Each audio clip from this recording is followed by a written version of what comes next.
People, welcome to another edition from A Third Eye View. It's me, Mr. I've seen more in the night than you've seen in your life. I am joined by the two most unbearable people in the entire world.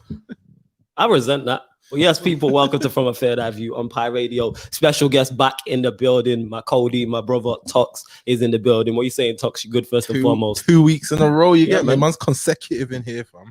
Out here, consistent. Come on. So Strowman, why are we unbearable? We just said you'll never walk alone. We here to help you. You two are the most unbearable people on planet Earth. What do you mean? On the whole of planet Earth. I know. It's I disagree 8 with billion people. That's a lot of people. World. It's a lot of people. Yeah. That's all I'm saying is it's a lot of people. Wow. I don't like the energy in here. It's a bit frosty for me. Yeah, it's foggy in here. What's going on? I know you got the Liverpool shirt on, you got the up shirt on, but we still people. Yeah. Still brethren. Surely. Moving on. All right, moving on. All right, so what result do you want to start with then?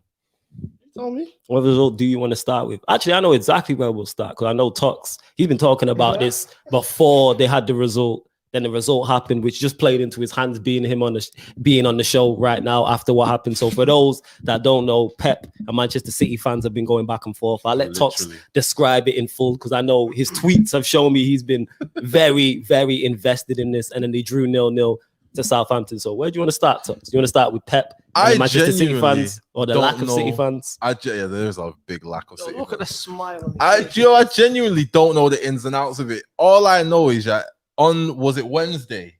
Yeah. Every time I went on Twitter, like say I went on and then didn't go on for like 3 hours and then went back on 3 hours later, like it was the same people just moaning and crying and upsetting it. And it's like, why are you lot so angry right now, innit? Like these are rich man's problems. Yes. Like it's a problem nonetheless.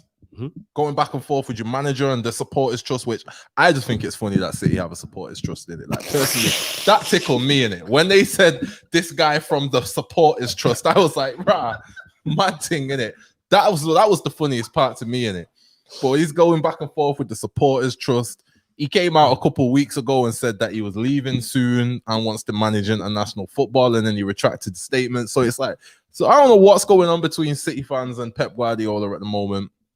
But certain City fans were trying to make excuses for him while other City fans were trashing him. So it's just like split down the middle, innit? Pep in, Pep out. But the thing is, this has been a joke, whether it's true or not. This has been something that's been said about City for a long, long time. 100% true. And we can see before you go, we can see when you watch it on TV that they have no fans. Yeah, no, but this is not a lie. Like you can see, unless it's Halloween and you all go as blue seats, we can clearly see on the TV that you have a lack of fans. That don't happen to Liverpool. That don't happen to United. That doesn't happen to anybody else on European nights. But this is because Manchester City are Wigan with Fenty makeup. That's what it is. Like they just got nice lipstick on in it. They Wigan with nice lipstick in it.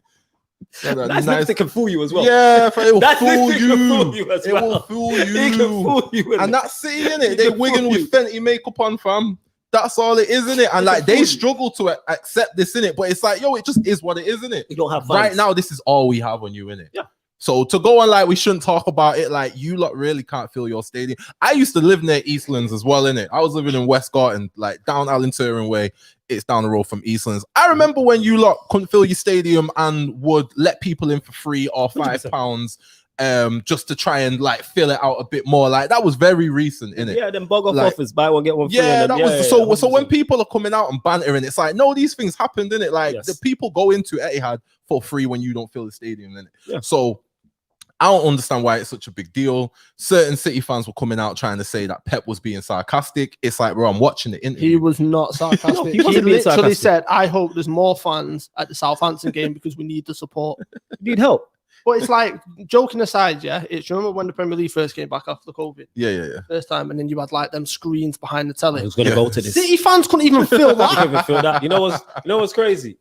We have more people on Sarcasm City TV panel than was on there. We could feel that. We could have filled that on Sarcasm City TV. There's like 8-9 people. We could have filled that. Definitely, 100%. But here's the thing, right? And this is where I'm not buying any of the excuses. So obviously, you hear the president of the supporters club, whatever it was, whatever president of the supporters club. Whatever he was in it. Obviously, he came out. He's like, stick to your coaching. It's like, wow, we've really touched the nerve with that comment because, like, and that's how you know because they know it's true. Why does it touch a That nerve? really does hurt at the minute. Imagine my team. I've seen my team win win the last 4 out of 5 Premier Leagues, and anyone can talk to me about anything. And this is the thing. It's like what doesn't help is you're on the same night as Liverpool, and then you watch us in AC Milan, and it's European royalty, regardless of where AC Milan are in the rebuild and stuff like that. And then you hear a packed Anfield. Yeah. And then it's like, even when Liverpool were going through the absolute worst of the worst, they would always pack Anfield. Leeds, Championship, always packed. Yeah, like even Newcastle when they're in the Championship, that's packed out. That's what I'm saying. Everton, always packed. Yeah. United, always packed. And that's without success. That's what I'm saying. City tried to use that as like as a blight, like, oh, before the success we used to pack the stadium. And it's like, I hear that, but then you move to another stadium that you rented. You moved to another stadium that you was renting and couldn't pack that in it. So West Ham packed the Olympic Stadium. Yeah, that's true. And they moved from if City were at Main Road, they would still be selling out. But the thing is, you thought you had fans and you don't. Yeah, and then that's okay. Yeah, but this is the thing is when they said they're rebuilding, was it the East Stand, and they're extending it to buy an extra 6,000 or 7,000. Every football fan, joking aside, said that is a big mistake because you're not going to fill it. You ain't gonna fill it. And then they did it, and it's like. But the best thing is, and I was saying to Flores on the way down, is you might have City fans that are like trying to prove a point online. It's like, look, stadium's full. And it's like, well, no, there's about 4 empty seats next year. If you look to the you top can clearly left, see. you can, like, we're not blind. I don't live too far from the Etihad. I say this all the time. There's more people in the Asda across the road. Like I say that big Asda. The legit is. Yeah, the Asda's packed. Yeah, over the bridge, like the always Asda. There's more people, like it's like a Jump Nation type thing. Like there's more people there. You know what's funny about the Etihad as well? Like when you drive through Eastlands, like you can still, when they're playing, you can still always drive through Eastlands. You get can't drive. I'm never like rampacked in traffic. Like, oh, I wish I didn't come this way. Like, nah, man, still sail through. Yeah, and it's like, joking aside, Someone said, Conrad said, flawless. The FPL league has more fans than City.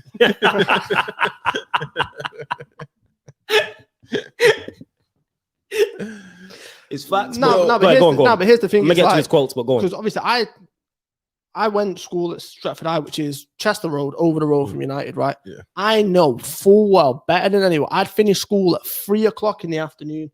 If United had a Champions League game on, good luck trying to get down Chester Road. You ain't getting You ain't getting down there. No chance. You ain't getting nowhere. No, like. JV used to live round the corner. JV used to live round the corner from the ground. He knows what it is when he's there. You can't stay inside. You can't go shopping. You better go on foot. You better be on foot patrol. I'm saying that, like, we have more people at United protest Glazers out than they have on a match day. Saeed got more fans outside the ground than they did on a European night. Love up to Saeed every time, man. Big up. My thing is the excuses. It's like, oh, it's a school night, and I'm like, well, why has this never been a problem for anybody? It's never a problem for no one. School night. I said the same thing to you. When they panned round, You'll Never Walk Alone at Anfield. 90% of what they shown on the screen was kids in scarves chanting "You'll Never Walk Alone." This school night thing isn't. It's like, I don't know why this has started becoming a thing all of a sudden. School like, night. you get me? But the school night is only justified by media, and it's like, how dare you? Like, a parent's not going to let their child go to a Champions League game and they say, "Ah, you just have a late one tonight and then go bed at 11." I've been in OT on school nights. I've been in Main Road on school nights. I've been it's not a school thing. nights. School nights. I live in Manchester. That's an hour drive there and back. It's like, the game don't finish till 10. I ain't getting back till 12:30. I'm up for school at 6 at that point. And I didn't. Where are all these season ticket holders that are outside of Manchester if they're the Manchester club? Yeah, no, but then they turn around saying, "Oh, it's corporate." You ain't got no corporate. Corporate what? Like it's the hottest ticket in town. Hottest ticket in town, man. You get me, man. What corporate? Facts? Jan said that a lot. Oh, you get these corporate people that buy seats and then don't go to the games. But it's like, why is this only issue for you guys? You know what the thing is? Everybody has corporate though. Manchester United have corporate. But why is this specifically only issue for you? Look, that's why if you go people buy tickets to City games and don't go, and that's why the seats are empty. This is what I'm told. But like, why is this only an issue for you guys? Why is it only City that are putting the tickets on Groupon? Facts.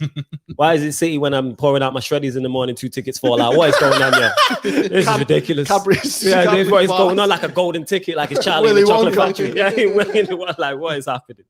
What is happening? But this is the actual quotes he said. So he said, this is Guardiola. He said, "I would like more people to come to the next game on Saturday." Then the response was from the official City supporters group to question the support, which is effectively what he is doing is disappointing and uncalled for. This guy or other guys want to misunderstand the situation. That's what Guardiola replied with He said, "This is a problem, but I'm here to defend what I said. I made mistakes. I make mistakes, and I'm here to say I apologize. But in that case, I will not apologize because I don't know exactly what my intentions were to be part of something together. I know who we are, and I like the fans that we have." Wow. But I know who he specifically said. We're not Chelsea. We're not United. We're not Liverpool. And I like the fans that we have. Yeah, I know who we are. Yep. So you understand? This is the problem when you have a manager that's bigger than the football club itself. Yes. But this is the point, right? And this is. Let's just be honest for a second. As a footballer, the likes of De Bruyne, the likes of Sterling, Mahrez, Fodens, and everyone in this world, right? They grew up watching Champions League. They've won the league several times. That's not new to them. Their dream is the Champions League. They then look at United, Champions League nights. Imagine what that atmosphere is going to be like when Ronaldo's back. They look at Liverpool, Anfield, and City have played in a Champions League night at Anfield and heard it. And Pep was just like, I don't ever want to play in this again. Of course. And it's like they see that. And then they look up and it's just completely empty. Like, that's a dream to them to win the Champions League. What are Etihad nights like? Like, is the light wakes? Etihad nights. Like, what's an Etihad night like? There's no such thing. There's no such thing. Like, you get the Old Trafford, like, magical nights, like Anfield under the lights, like, there's none of that. It's not an intimidating atmosphere. As successful as they've been, it's not intimidating. It's genuinely like when you've got like an uncle and his brethren's like who you grew up with, but he's cool, but you don't really know him like that, and he dies and you go to the wake. It's like that atmosphere. Wow. That's what it's like. It's dead. It's awful. Wow. Honestly, it's joking as I've been to a couple City games because when I used to work at my old place, they used to have boxes there and stuff like that. And I've been to United games. Like I remember watching Phil Jones in 2014 playing centre mid for you in the Champions League. Like, he did all right. Was that against Real Madrid? Yeah. I remember that. Yeah, but it was like, and then it's like I'm watching and I'm just like, wow, I genuinely could get City tickets tomorrow quicker than I could get Liverpool tickets. Like that's how it's. I wonder when they play. Surely they have to sell out when they play PSG.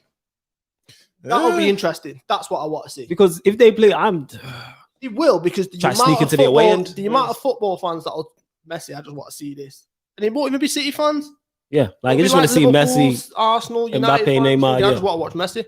Saying you sold out as well is touchy, isn't it? Because it's like, did you sell out every available seat in the stadium?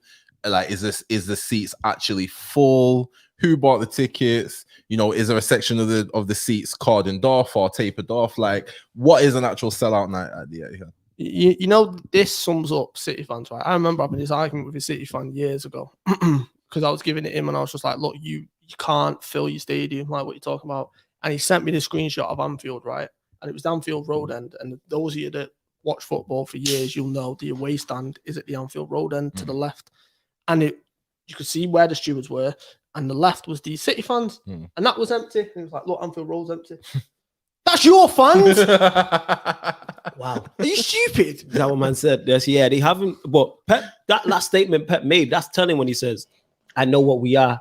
I accept the fans for what we are. Basically, he's saying you ain't nothing. I accept we ain't got no fans. Yeah, so I said what I said. Yeah, he said what I said. Yeah, I said it. He literally did say that. We've said this before, innit? Like, there ain't that many City fans in Manchester that I know anyway. It's very few. I can only speak for our generation, but there is very few. And with success, I could name them to you right now. You could name them on one hand. But with success, you would expect more fans to get more fans. Like, but even that's how just like even though they've been successful, they're just so insignificant. But this is the thing. Like, did it last week, and it was like what game did they have last week? And we kind of just brushed past it. Like, City won.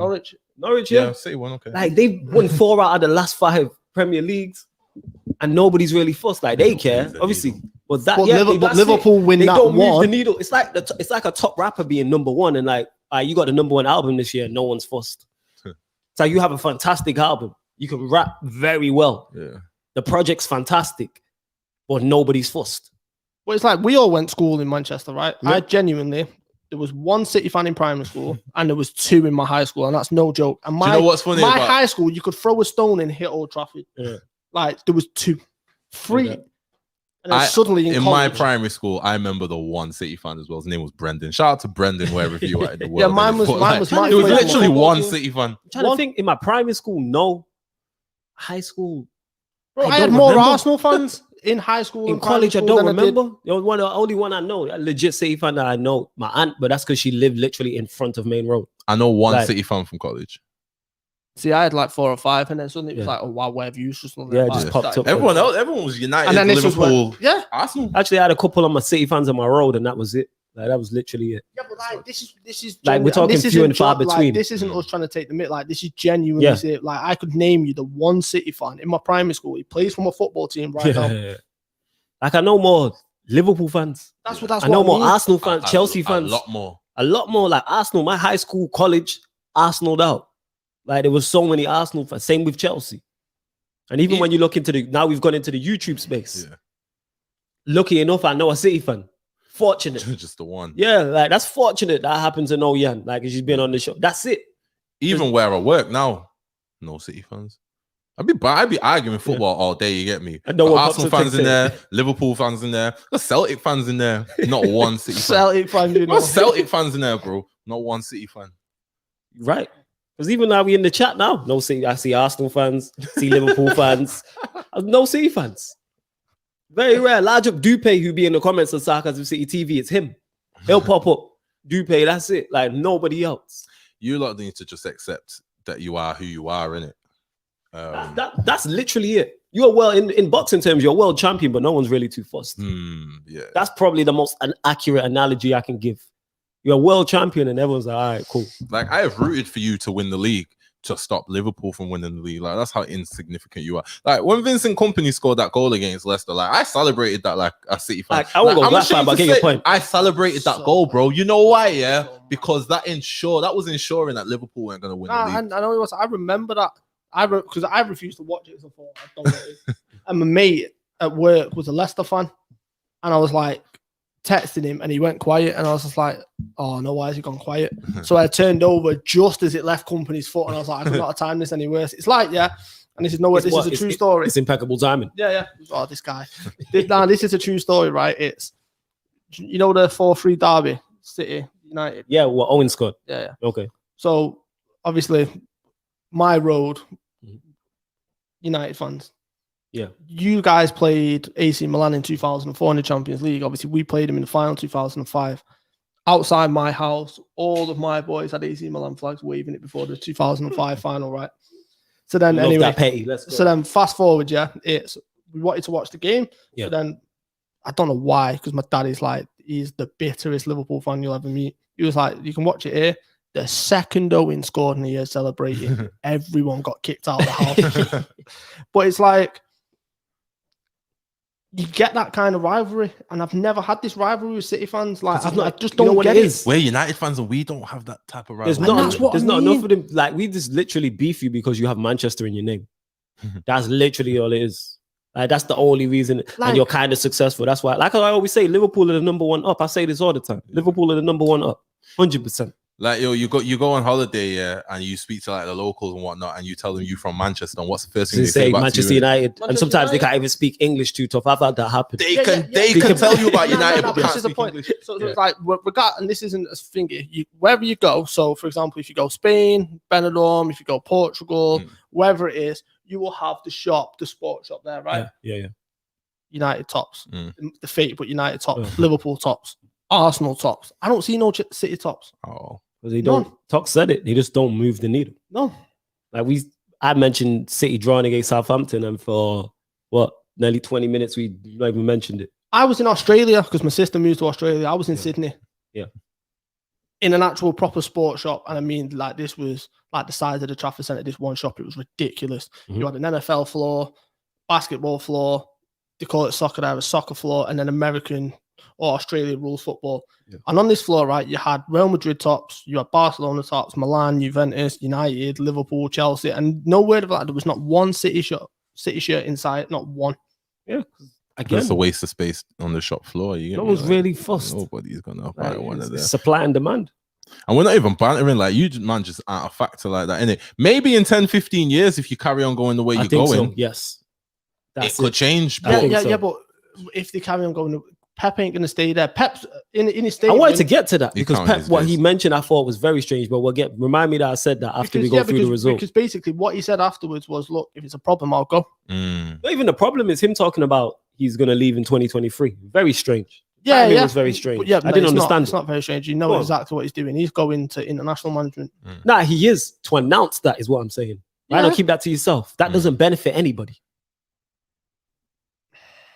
It benefits you. Actually, I tell a lie. It could benefit you and international FAs who are looking at it and go, all right, we won't hire this manager and we'll approach Prep at 2023. That don't help your current situation. England, like, listen, we'll keep all the Southgate for the time being. Yeah, like that's it. Like it doesn't benefit your team currently. We've seen Fergie do it when he did it with United. We had a terrible season when he said he was leaving. To me, that makes no sense. Fergie did it. It was, what year was it? It was 2002 or something like that. And he said, and he even said it in his book. He said that was one of the worst things I did because we had a terrible season. Because naturally players are gonna drop off because they're like, he's not here next year. And City players, I'm not saying they could do that subconsciously, but he's not here until he's not in it for the long run. So there's a lot of things that go on behind the scenes in terms of whenever you're doing player deals and stuff like that. And for example, City might be talking to a club at the minute, and Liverpool had this issue last season when they were trying to recruit Jota and Thiago. The whole one of the big holding points with Thiago was he was just like, well, is Klopp going to be there the whole time that I'm there? So then Klopp was like, yeah, no, I'm going to be there. So we might be saying it because player agents are starting to put a bit of pressure on him, saying, look, you're actually going in 2023. Like, why am I going to bring my player to you for a year, 2 years, and then you're going to go? But he signed a 5-year deal and he's stuck there. Do you know what I mean? Like, and this is like not trying to take the mick or anything, but realistically, when City lose Pep, yes, they might be able to bring in another man. They're not going to bring in a Pep though, and they're not going to be able to dominate the way they've dominated. You're right, especially if Tuchel's still there. Especially because I expect United to get a better manager. Klopp will still be there. Hold my beer on that one. It's a bit of a wrap. It's a bit of a wrap for you, like, isn't it? With your squad aging as well. And it's like, look at him now. They've got Pep and they're struggling because they've not got a striker. The striker thing is, and we'll get onto all of that as well. Big up everyone in the chat. We'll get through the comments. Please make sure you hit the like button on the video, whether you're watching live or watching this back, and subscribe to the Pi Radio YouTube. And big up to everyone who's listening in via DAB radio as well. Ryan says, big up, guys. Large up, little bro. Ryan in the comments. Sasha's here, per usual. She says, big up the panel. Hope everyone's good. Sasha. Conrad says, big up Flawless Stroke and Talks. Large up to Conrad. Ryan saying, nah, I think you guys are being harsh on City fans. How we haven't... Ryan, you watch City games. What? Where are their fans? What, City fans? Yeah. What? Like, they're like unicorns. Like, what do you mean? How many City fans do you know, Ryan? Like, I bet it's few. I bet it's like less. It's single face. It's the one that you introduced him to. That's it. Big up Jan in it. It's just her. I'll jump Manchester City. Yeah, salute Jan always. That company goal was depressing, but we beat Barca 4-0 the night after, says Ryan. There we go. And Ahmed says, big up the chat and the mandem as well. But yeah, we'll go on to it as well. Obviously, City drew 0-0 against Southampton. I don't think they had a shot on target to the 90th minute. I just chalk it up to, they started slow last year. And it was just a bad day at the office for them. They do tend to start a bit slow. Yeah, it was just a bad day at the office. Like people talking about, as much as I would love it to be true, City not title contenders. They won't compete. They are more than capable of putting a run together. So they're more. We literally see them do it last year. So they're more than capable. But I don't think they win the league. What I'm saying is people writing them off is crazy to me. But go on. From August to December last season, right? City went on a run just after Christmas. Yeah. So February time. And it was an unbelievable run, don't get me wrong. 21 games in a row, was it? However, if Chelsea had the squad that they had this season, from the beginning of the season, last season, City don't come close. Liverpool didn't have the injuries that they had last season, they don't come close. Because we were top at Christmas, and what killed us was the lack of recruitment in January early, and we had no squad depth. Otherwise, we'd have walked that league last season. What I'm saying is, and City have started the exact same pattern as they started last season. They started slow with the pace that it's going at. United have strengthened. They're 3 points ahead already. Chelsea are 3 points ahead already. So will Liverpool. Bearing in mind, you've got to play Liverpool at some point in the next 2 weeks. And if that doesn't go well, you could be 6 points behind. That's not good. That's not good being 6 points behind. But like I said, if there's a team who can overcome that with No, ease. but it's what? definitely without question. Yeah, but this is the point: is with ease, they're struggling. There's definitely cracks starting to show. Yeah. But one thing that's important, they're not conceding goals a lot. That's true. So and they've got injuries as well. Even though their strike seems to be an issue, they're not conceding. Like it will always click into place when it comes to them going forward. So it's like I just expect them to put a run together at some point. Like they do start slow. It wouldn't surprise me if they won 10 games in a row. Yeah, like the fact that people are writing them off because I just look at the Southampton game and go, that's just a bad day at the office. Yeah, if that was United drawing against Southampton in that fashion, I'm like, that's just regular. Yeah, for them, that's just a bad day. But like when you break it down, this weekend, Liverpool had a bad day at the office. Like we weren't good. Still won 3-0. Chelsea had a terrible first half and a bad day at the office, and they won 3-0. I don't say United terrible. No, that first half, they was poor. Getting. They were I think poor. that's just. I just give testament London Derby and Spurs, and I think Nuno set up well. I think Nuno set up well. But like initially, Chelsea struggled. He set up very Nuno set up well. Tuchel just made a change at half. That's what you do though as a manager. But this is what I'm saying. So it's like Liverpool had a bad day at the office, won 3-0. Chelsea had a bad, and I mean it was a bad first half, and they still won. United weren't great. United weren't great against a couple of teams, and still we're not in a conversation about no, but you get my point though. Yeah, I get your point. I'm just saying we're a bad example to use. No, it's not with Liverpool and Chelsea. I get it. No, forget about the title race for a minute. They had bad bad days at the office, and they still managed to pick a result up. Yeah, but that happens though. That's happened to us though. We against ironically the same team. Yeah, and let's not. I don't know what VAR we're looking at. How they overturn that penalty is. You know what? I seen it. Someone. You know what was mad? I was on Sarcasm City TV, and someone said, "Have you spoken to Straw about the Kyle Walker thing?" Because they know what you're applying with Kyle Walker. And I hadn't seen it at that point. And as soon as I seen it, I laughed to myself. Have you seen it? And I was like, "Straw's gonna bring this up." I did see it. Seen it? I have seen it. This is Kyle Walker personified. The man. Bearing in mind, right, when Liverpool played in the Champions League at the Etihad, and they were 1-0 up. All we need to do is score one away goal, and lo and behold, it goes to Kyle Walker in the right back position, and he tries to play this ridiculously stupid pass. Firmino intercepts it, and we score, and it's game over. Lo and behold, this absolute. I can't wrap my head around him. Yes, he's got pace. Well done.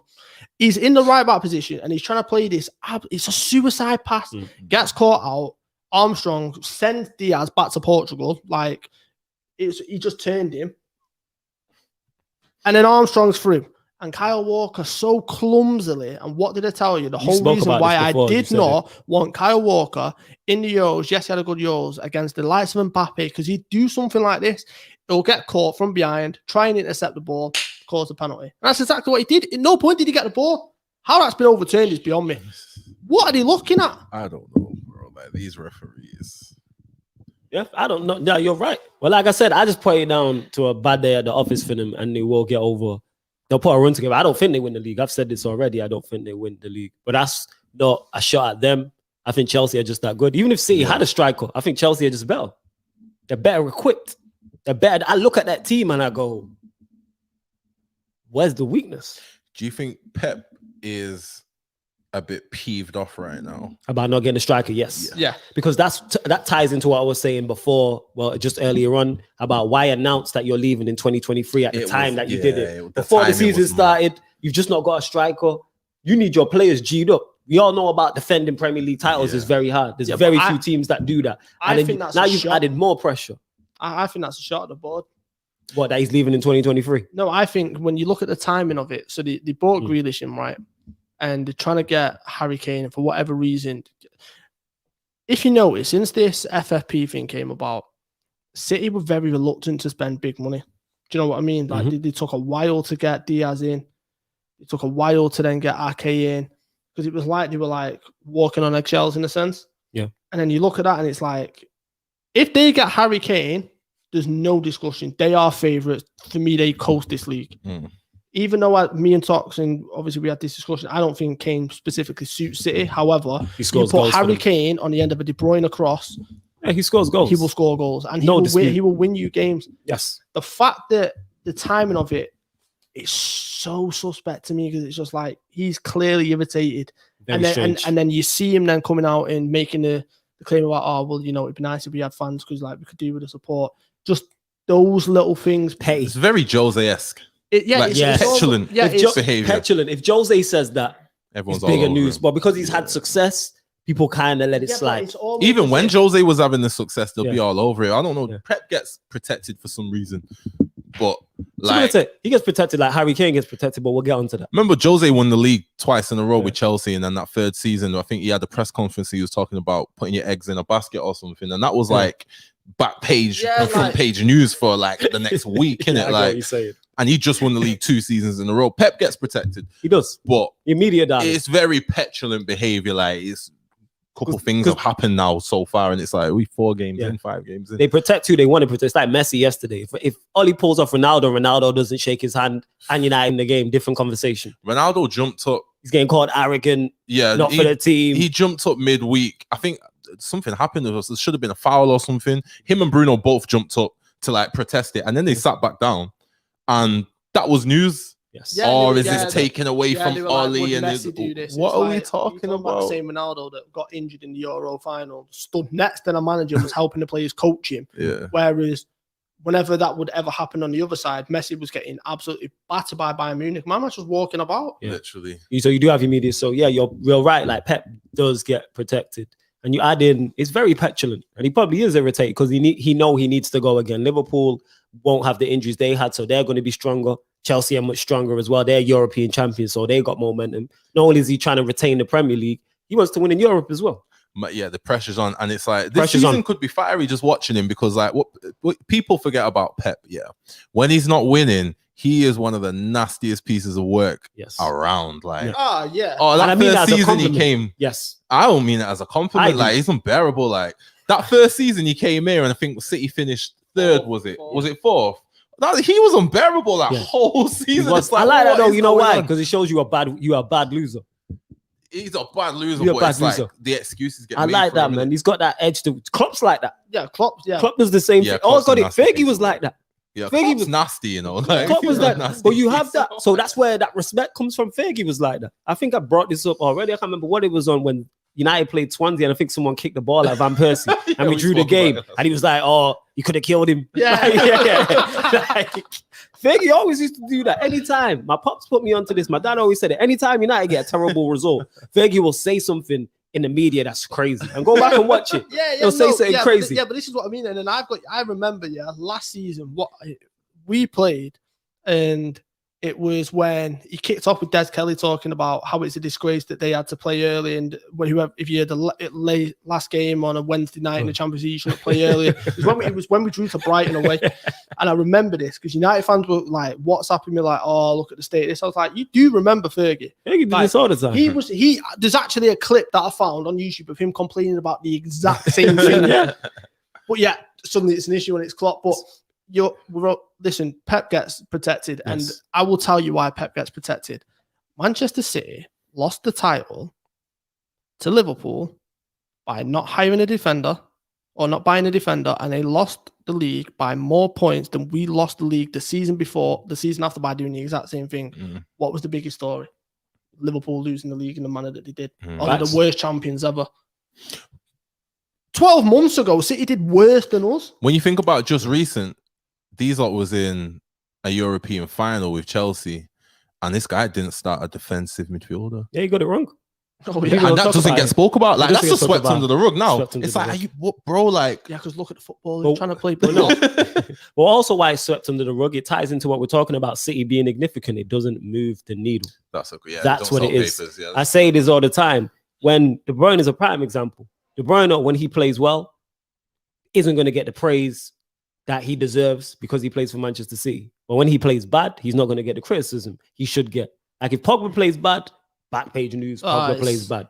Pogba plays well, he'll get the praise. De Bruyne is the complete. That's why they're just in the middle of the ground. Even if you look at City players previously, David Silva, I say this all the time, is one of the best Premier League midfielders I've seen. You don't get mentioned. Yeah, because he played. If he plays for City or if he plays for United or Liverpool, we're talking about him in a whole different light. And this is the thing, right? It's you look at Pep's comments, and it's like you can clearly listen. We've played football. We've been part of football teams and stuff like that. There's stuff that will get mentioned in changing rooms, on the training field. Players will make certain comments. and then Pep will hear it, and then he'll be like, I'm sick to death of hearing this now, and then he'll make the comment. They blatantly discussed it in training, 100%. It's been discussed in the training facility, guaranteed. Because De Bruyne or someone like that will make a statement like, I want to win the Champions League, and we can't even get fans to fill out. And Pep will then repeat the comment. Yeah. 100%. Well, yeah, like I said, I just put the 0-0 down to a bad day at the office. Literally, that's what it is. They were poor, though. They were poor. I don't put no. They not look out like of a the team title without race. a striker. Yeah, I don't put any extra onto it. Like people talking about, oh, that's not the deciding factor of why I don't think City win the league anyway. But are they going to be there or thereabouts? Yes, they're still capable of putting a winning run together. They won the league last year without a striker. Liverpool the year before won it without a goal scoring striker. Those days of needing a 20 to 25 goal a season, man, to win a league title is done. Because the two teams previously before that have shown you don't need one. Does it help? Yes. I hear that, but it's not needed. When they're treating Sterling the way they're treating him, it's like who was their top scorer? Gundogan. It's like that's what I'm saying. Liverpool got injuries as well. Firmino's not going to score a hatful of goals, but your two wide players who are also like joining as forwards, they're going to score. Like that's not really happening for City's wide players right now. Your top scorer is Gundogan. Like that's you know what I mean. Like so, your whole front line is not scoring. What's going on with Sterling? Like I think and I think Grealish as well. I think they're just putting it together. Like, no, I want to be wrong on this. I can just see them putting it together. No, I agree. I think they are. I just think it's wild to write them off. I can't believe we spoke about City for this long. This is a first. There you go. Hey, see, we are fair over here. We are fair from a fair dive view on Umpire Radio. We believe in everyone getting their fair shake. But that's how I look at it. Like people are talking about, they're not going to win the league title off that one game. It's very reactionary. No, that's what you get on social media. They weren't going to win it anyway. You get I agree. But to have that, to back that up, like, all right, I think City are going to win the league. One draw, and it's like they're not in the title race. Like, no, they still have the manager and the players. However, I know many people that have specifically said the title race this season would be between Liverpool and Chelsea. Yeah, I think it's City and Chelsea, but I hear you. But it's like the reason why people are saying that is because the fact that City haven't got a striker, and it's like you can understand why they're saying that. I fully expect them to go back in January for Harry Kane. I genuinely believe that. Not the way he's playing. I know, and he needs to start thinking. We'll get onto him, but we'll get onto him later. All right, what result do you might want to go on to next? What result? United. All right, let's go. Yeah. Oh my eventful. God. One of the worst refereeing performances I've seen. Here we in go. the past Let's get on the ref. years. Go on. Oh no, but bro, come on, bro. Like, it was come on, bro. Like, we can't do this thing, where because it's Ronaldo that's the one that's going down, we're not gonna call and make the right decision. Especially when for one Salah for the past 2 years. Yeah, it's like with Ronaldo, we had this already when he was in the Prem, which I understand he used to go down very easily, and he still goes down very easily, to be honest. But it's like, be consistent. Refs aren't consistent from game to game, but when you're not being consistent in the same game, like for example, Zuma, he dived when Pogba was about to put in a challenge. There was no contact. He went down. Yeah. 10 minutes later, exact same thing with Ronaldo. Only this time it's in the box. Nothing. Where's the consistency? You just called a free kick for the Zuma one, even though there was no contact. Where's the same energy for this one? No, so there was the two penalties that we're talking about, right? I think one of them was a stonewall penalty. The other one, I can understand why he's not giving it. I don't think the Sufar one was a penalty. However, I think the Zuma one is a stonewall penalty. Yeah, I disagree, but go on. You know which one I'm talking about? I know it. It was free. I can't remember which one. The Sufar one is the one where they like tangle legs, but to me it looked like Ronaldo initiated the contact. Yeah, it's clumsy, but I can understand why that's not being given. I know what you're saying because we had this discussion. You're saying that Ronaldo like he was already going down. He was already. However, Zuma still doesn't win the ball and he makes contact regardless of going down. That's a penalty. And the worst thing is, it's been sent to VAR. That's a penalty as well, especially when you just gave a free kick to Zuma for the same thing. That's what I mean. There is no consistency, but I don't think either of them are penalties. No, there is consistency. VR, bad. Yeah. I think two of them were penalties. It's poor. Like, honestly, like I can't believe we are 18 months down the line and we're still talking about VAR being absolutely ridiculous. Friend VAR. It's the worst. You lot go into the TV to look at things as well. Nah, but still coming out with the wrong decision. with the Kufar one, I'd say he has 100% initiated the contact Ronaldo. That's why I don't think it is a penalty. However, it is a clumsy tackle. Same with the Zuma one. It is a clumsy tackle, but Ronaldo's already going down before Zuma gets there. We see hella penalties for that. And they're wrong to be given. I'd have the same energy. Like, here's me as a United fan saying neither of them are penalties. If Ronaldo's smart, which I expect him to be even smarter, because if he stays on his feet and knocks down Zuma, clatters him, it's a foul. Which one was the one where he got kneed in the leg? That was the Sufa one. That's a stole. I think that was that's what I'm talking about. That's the one where it looked like he initiated the contact first. So I can understand why that one wasn't given. Nah, that's Stonewall to me. It's either way, right? It's how we're even having Coach TS is dive as the United fan. I can't remember the third one. The only two I remember is the Zuma one and the Kufa one. They're the two. They're the two I remember. I can't remember the third one. I can't remember the third one. Please let us know in the comments, people, if you remember the third one. But the Zuma one, if Ronaldo stays on his feet, it's a foul. You're already going down. Before Zuma's initiated contact, you're already going down. But here's the thing, right? And then obviously you're like, yeah, but they're being sent to the monitor, right? Let me just change that for a minute. Or let me just educate a lot of people for a minute. The broadcasters and the commentators in the game have an earpiece where they can hear the communication between the referee and Stockley Park, right? Yeah. Liverpool Chelsea is the prime example. Reece James's handball, right? They send whoever it was, whatever the referee was, over to the monitor. Before he gets to the monitor, Gary Neville goes, oh, he's being sent off. Because he's heard what Stockley Park have said, and they've turned around and said, look, we're going to show you this. However, it's a red card. Stop sending him. It's not theatre.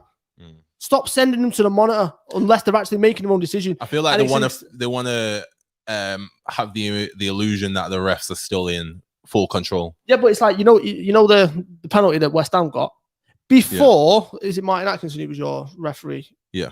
Before Martin Atkinson even got to it, you hear Alan Smith say they've given it as a penalty. Yeah. Why are you sending him to the monitor then? You're just wasting time. And that was a penalty as well, but I don't like it because it's like this whole your arms in an unnatural position. To me, his arms in a natural position when you're doing the action that he's doing. You know what I mean? So it's like, I think when those are so close, they're unfair, but I understand why they're given, but they are very unfair. I don't like them ones. No, I don't. It's like the Champions League final when Liverpool won it. Sissoko's pointing at his man saying run, and Mane just kicks the ball like his arm. A minute in and we get the penalty. It's like, how have you allowed that? Like, surely chip it up at the right time. And I mean, he literally just kicks at his arm. Sissoko's pointing like track the runner, and it just goes, and he gives it. It's like, you can't give that.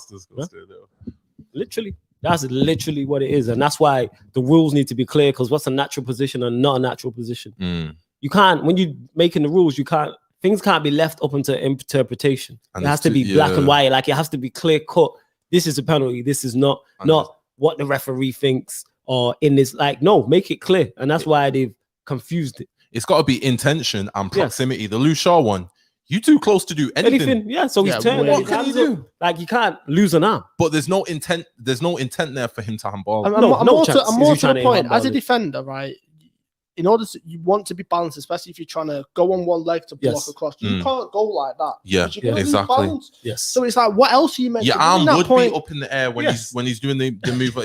But this is because I had this rant last season. Yeah, you've got this guy at FIFA who has made 264 rule changes to football. He's clearly never played football in his life.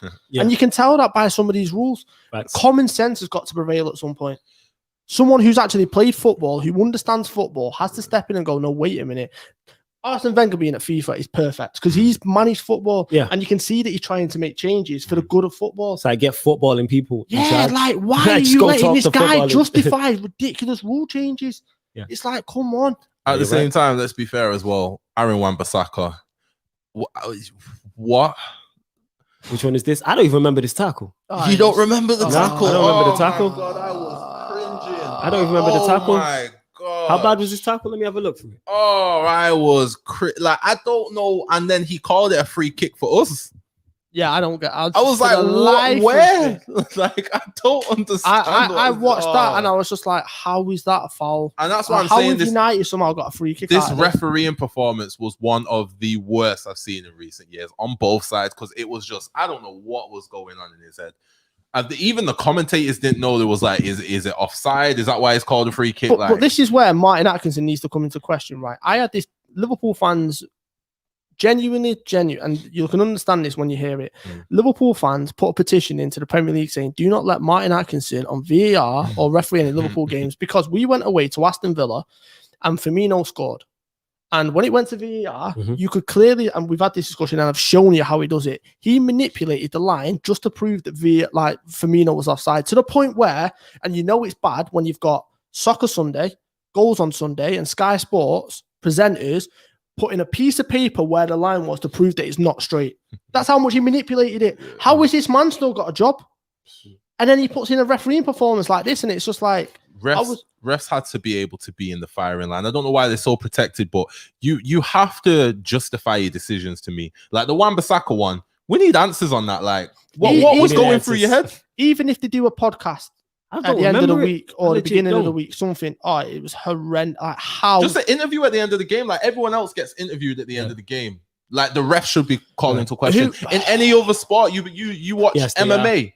Yeah, you watch MMA. Even the losers get interviewed. I mean, they're not doing it too much now, but in terms of if they get like a bad knockout or whatnot. But like, I've seen like fighters get absolutely obliterated and have to get interviewed in the octagon after. Conor McGregor's just broke his foot and he's sat there getting interviewed. It's like, I remember Overeem got knocked out. I think it was by Ngannou or someone like that, and he interviewed him. I'm like, no, it was Stipe. Yeah, I was like, how have you interviewed this guy? He doesn't know where he is. Or DC with John Jones. Yeah, he don't know where. When he got the head kick, he didn't know where he was. Yeah, it's like the refs I don't see why they can't be interviewed after the game to justify certain things. It don't have to be every game, but like games like this, you have to answer for 100%. Especially the Wan-Bissaka one, because nobody knows. I'm legit I'm watching the highlights now of the game because I do not remember it. I'll just run through the game while you do it. Legit don't know. Yeah, what a strike! It was an even game. I'm sick to say about United. I'm sick of teams feeling like they can get a result against us. That annoys me so much. Like West Ham was playing like they felt like they could get something. And then they scored. I feel like when they did score, it was against the run of play. They offered nothing, but still we still struggled against them because they had no Antonio. They didn't offer anything much. Literally, it was literally trying to get something from a mistake from us or what's it called, or a piece of magic. Yeah, they're just showing there right wicked now. They've not shown the Wan-Bissaka one. I'm gonna send it to you. Wicked deflection. Varane always trying to be in the mix, which I rate him for. I like Varane a lot. You know, we can't really do anything against about that goal. The goal is not our fault. No. What I like about the goal we scored, Bruno and Ronaldo link up. They said they couldn't play together, even though they played together for Portugal. But they were saying, the output for Bruno is going to be lower if he's playing with Ronaldo, and they've been playing well together. I wouldn't say well. I think that's a bit they've been much. playing well together. I'd say well. They've been linking up and playing. You don't know, like what we talking this game, the young boys game, Newcastle United. They're the three, isn't it? It's only been like 3 games. Yeah, it's been. But they've been linking up well. The way how Bruno tries to find them as well. Obviously, it's the game plan. You want to get Ronaldo in the game, but like I like how they're linking up. They're linking up very well. The Ronaldo goal was a typical Ronaldo goal. 100%. We just need to create more though. We need to create more, but he's gonna have a lot of those goals where it's just him and the keeper in a shootout. Like how many? Like we're gonna see a lot of that where it's just his movement's gonna put him in a position where it's him and the keeper in the shootout. He had another one at the start of the second half when it's just him versus the keeper. Yeah, where the mistake happened, they just shown that. Yeah. Problem is I was saying is teams always think they can get a result against us, and it's just the same game, man. I feel like I'm watching the same game. I don't look forward to Manchester United games anymore. Am I happy when we win? United, yes, but I'm more relieved. It's more a relief, like right. We got through it. Don't let the manager's deficiency take away your joy. You know why it takes away my joy? Because this is new to me. You know why? Because we are now just taking part. We don't win to win. We don't play to win anymore. We are just taking part. And when I say that, I'm talking long term. We don't play to win. Win what exactly? Win Premier Leagues. Yes, we don't win. We don't play to win. I've grew up all my life thinking, right, United are going to win this game. And then looking at the next 2-3 fixtures, all right, let's pick up more points so we can mount a title charge and look at our rivals and who are they playing. I'm on a vibes thing this season. We're just on a game by game basis. I feel like we don't play to win anything. I feel like the squad feel like they can do well in cup competitions this season. Yeah, FA Cup, League Cup, absolutely. I agree. Champions League as well. Okay, you didn't see the Young Boys game, no? I've seen the Young Boys game, but context is important, innit? Like you play for 60 minutes, an hour with 10 men, and you only lose to a mistake by Jesse Lingard. Yeah. Like, well, you know where that stems. You know where that stems. I wasn't mad about that game because it's like we literally, don't get me wrong, Solskjaer could have done 100% better. We say that every game, but that's one. I'll go on. We was winning away from home, had to go an hour and some change with 10 men, which is always going to be difficult. To walk away from that game 1-1 would have been just, and I would have been happy with that because of the circumstances. If it's 11 men, totally different. But with 10 men in the circumstances, left in the lurch like that, I would have been happy with the 1-1. Last minute, last seconds of the game, we lose to a mistake. Like, I can't say nothing negative. No, here's the thing is why I'll say negative is because the energy you put out is what's come back. And we say that all the time. In what sense? I was on Man United on Sarcasm City TV. Shout out to my guy Zeno. Big up Harris in the comments as well. And Zeno read out the lineup to me, and my head went out a few. I was like, Zeno, take over the show, because most of the questions I have about Oli have been answered, like him not being good enough, his substitutions, all of that stuff. The one thing that got spoken about in depth with Manchester United with the transfer window was what's the squad depth? What's he going to use? Is he going to utilize the squad? What's the squad depth saying? I was fuming at that lineup because that lineup is ridiculous. Because I played that lineup. Yeah, that's what I'm going to get into right now. Because our first team players are comfortable, very, very comfortable. And the reason why they're comfortable because they know good performance, average performance, poor performance, they don't get dropped. How you keep people, and this is in any workplace, never mind at the top level, on their toes and at the highest level, is simply because of competition. We've seen it last season with Luke Shaw, with Brandon Williams. Brandon Williams came in, who's not good enough for Manchester United, but he came in and put it on Luke Shaw. Our players are very comfortable. Ronaldo, Bruno, Wan-Bissaka, Maguire, Shaw, Rashford. You can put Martial in that mix. All know whether they play 0 out of 10 or 10 out of 10, they're going to play next week. Complacent, that's a bad way to be. So why I was so upset about the lineup, that is the perfect chance to rotate. One, to get minutes in the legs of your squad players and get their confidence up. And two, put pressure on the first team. Now, say Tellez was injured, but say Tellez plays against young boys, which is more than capable of playing against young boys, by the way, but he wouldn't have played regardless. And Tellez plays well.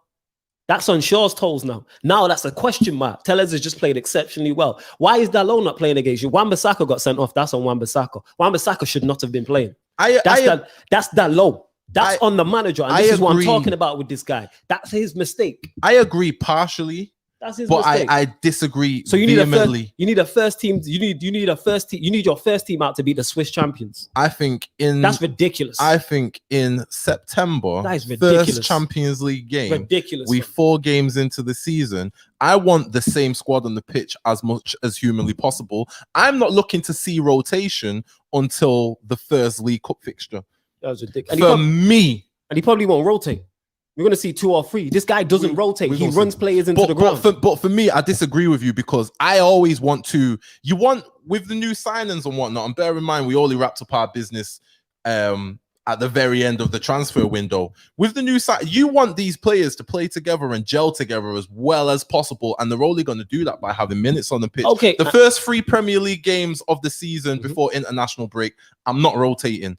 The first Champions League game, I'm not rotating. Like I said, I repeat, I only want to see rotation starting from the first League Cup game of the season. And I want to know what my strongest 11 is, and I want them on the pitch which as much as possible. He don't know, number one, and number two, you want them to gel. Why drop Varane? I didn't know why he dropped Varane. Because he's a fool, fam, and he's not good enough. That's my point. This is what I keep saying about this guy and that. This is what I'm keep saying. I definitely think he's not good enough, but I do feel like the criticism of him is way over. And we're talking about, it's not way over the top. Because we're talking about 10 men. I seen Chelsea go to Liverpool and perform with 10 men and get a result. I agree, but they have a better manager in it. That's my point. So this is why I'm highly critical. But the thing is why I'm highly critical. But the thing is, we would have finished drawing like Chelsea did if not for an individual mistake. I can't put that on him. No, I don't put the mistake on him. I put the lineup on him. That's the wrong lineup. I think it proved to be. That's the wrong lineup. I don't feel like you can't say it proved to be when there's a red card in it because his substitutions were terrible. Ronaldo and Bruno, for me, should have been the ones to go off. Why Sancho went off? Like that was the easy decision to make. For me, I was cussing that. Why are you taking Sancho off? He's the ball carrier, he's pacey, he's good on the ball. You need him to relieve the pressure. Yeah. I would take Ronaldo off and bring on Lingard. You need to, if those two can be on the pitch and carry the ball and relieve the pressure, you need runners. You need runners. They're the two people that need to be on the pitch. He kept on Ronaldo and Bruno. That was the coward decision to me. That was where he's messed up to me. But all the rest of it, I feel like is over the top. I didn't have a problem with the lineup. I had a problem with Varane not starting. Because, like I just said, I don't want to see rotation until the first. No, Lindelof, and like I said, Deloche can play against young boys. I do feel like he has this. He runs his first, and he runs. I can't even say the first 11, but he runs the players he trusts into the ground. This is why Rashford played with an injury. That was the wrong lineup. It was the wrong team. Because you know what happens if a Martial, a Lingard, a Dalot come in. They're coming in hungry. All right, this is my chance to try and get him first team. I'm not rotating. This is my first team away to the Swiss champions. I'm not rotating. It's the Swiss champions. So how come you want us to rotate at home to West Ham, which is a tougher game? It's a League Cup. I don't care about it. Me in general, every season, I'm not rotating. Even if I play Football Manager, I'm not rotating to the first. The first League Cup. Nah, I rotate. I'm not that. Like you see how Liverpool play, where it's just as you can call their starting 11 before they put it out. Like that's me in it. Back to that. Klopp did it, and they had a tougher game. Klopp rotated midweek.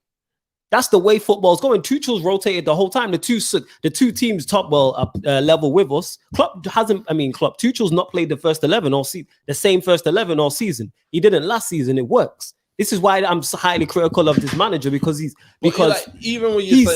sapped all of my faith and all of my hope out of us doing anything this season. And we had a phenomenal window. I'm in the same boat with you. I want this manager out in it. I want this manager. I want this manager out. But the criticism of him is way over the top. Like, what do you mean? From the West Ham game? Eh? You mean from the West Ham game? Nah, from the Young Boys game. The thing is, the Young Boys game. People were criticizing him. I don't criticize him for the Young Boys game in regards to he had. But you're criticizing him not rotating. The lineup's wrong. I think that's our under 23 should be all go there and beat. This is how much our standards have dropped. But we playing Swiss champions. We playing the Swiss champions. We can't beat the Swiss champions. Our under 23 should be going there. You don't even take that risk, bro. Like how come other teams do it and it works, but we can't? How much were they rotating? Because like you're saying, take the under 23s. No. I'm not saying take the under 23s. What I'm saying is our under 23s should be able to go there and get a result. Never mind that first that way, man. Like, of course it don't. It don't work that way under Ollie because everyone else it works for. It don't work that, and that's my point. When you say why am I so critical of this manager? Because other managers do it and it works. Liverpool rotated against a tougher team and won. Chelsea rotated against a tougher team and won. How come we didn't rotate? Played our first 11 and drew. I have to look at the manager. I'll repeat in it. With the signings we have, you want these lot to gel as much as possible. But then especially with bringing in Ronaldo. Yeah. Like when the first game he played, he scored 2 goals. Mm-hmm. But the overall play, I was critical of the overall play because I was saying like, you can tell they need to get used to playing towards him. We're literally changing our style of play. I want my starting 11 on the field as much as possible to actually gel together. As much as possible. Like I said, I'm not trying to rotate until the first league. I'd agree with that, but you don't need. But in the first Champions League game of the season, I'm putting out my strongest side. I don't care if it's young boys. It's the first. You want to get off to a good start. Obviously, it didn't go that way because of something outside of his. No, that you can't say you got something wrong. That's a red card. That's wait. Can I play devil's advocate for a second? He definitely go on. Do you not think he got his substitutions wrong? 100%. Okay, so that's on him then. So I've said that. So he's partly to blame for it then. I've said that. 100%. So to me, he's got. So to me, you disagree. I think he's got the lineup wrong. You don't think he is. We both think he's got the sub. So that's what we're arguing on whether the lineup because was wrong. But it was because Wan-Bissaka shouldn't have been playing. No. Wait. Let me land. Here's my point. Right, is Reece James got sent off at Anfield, right?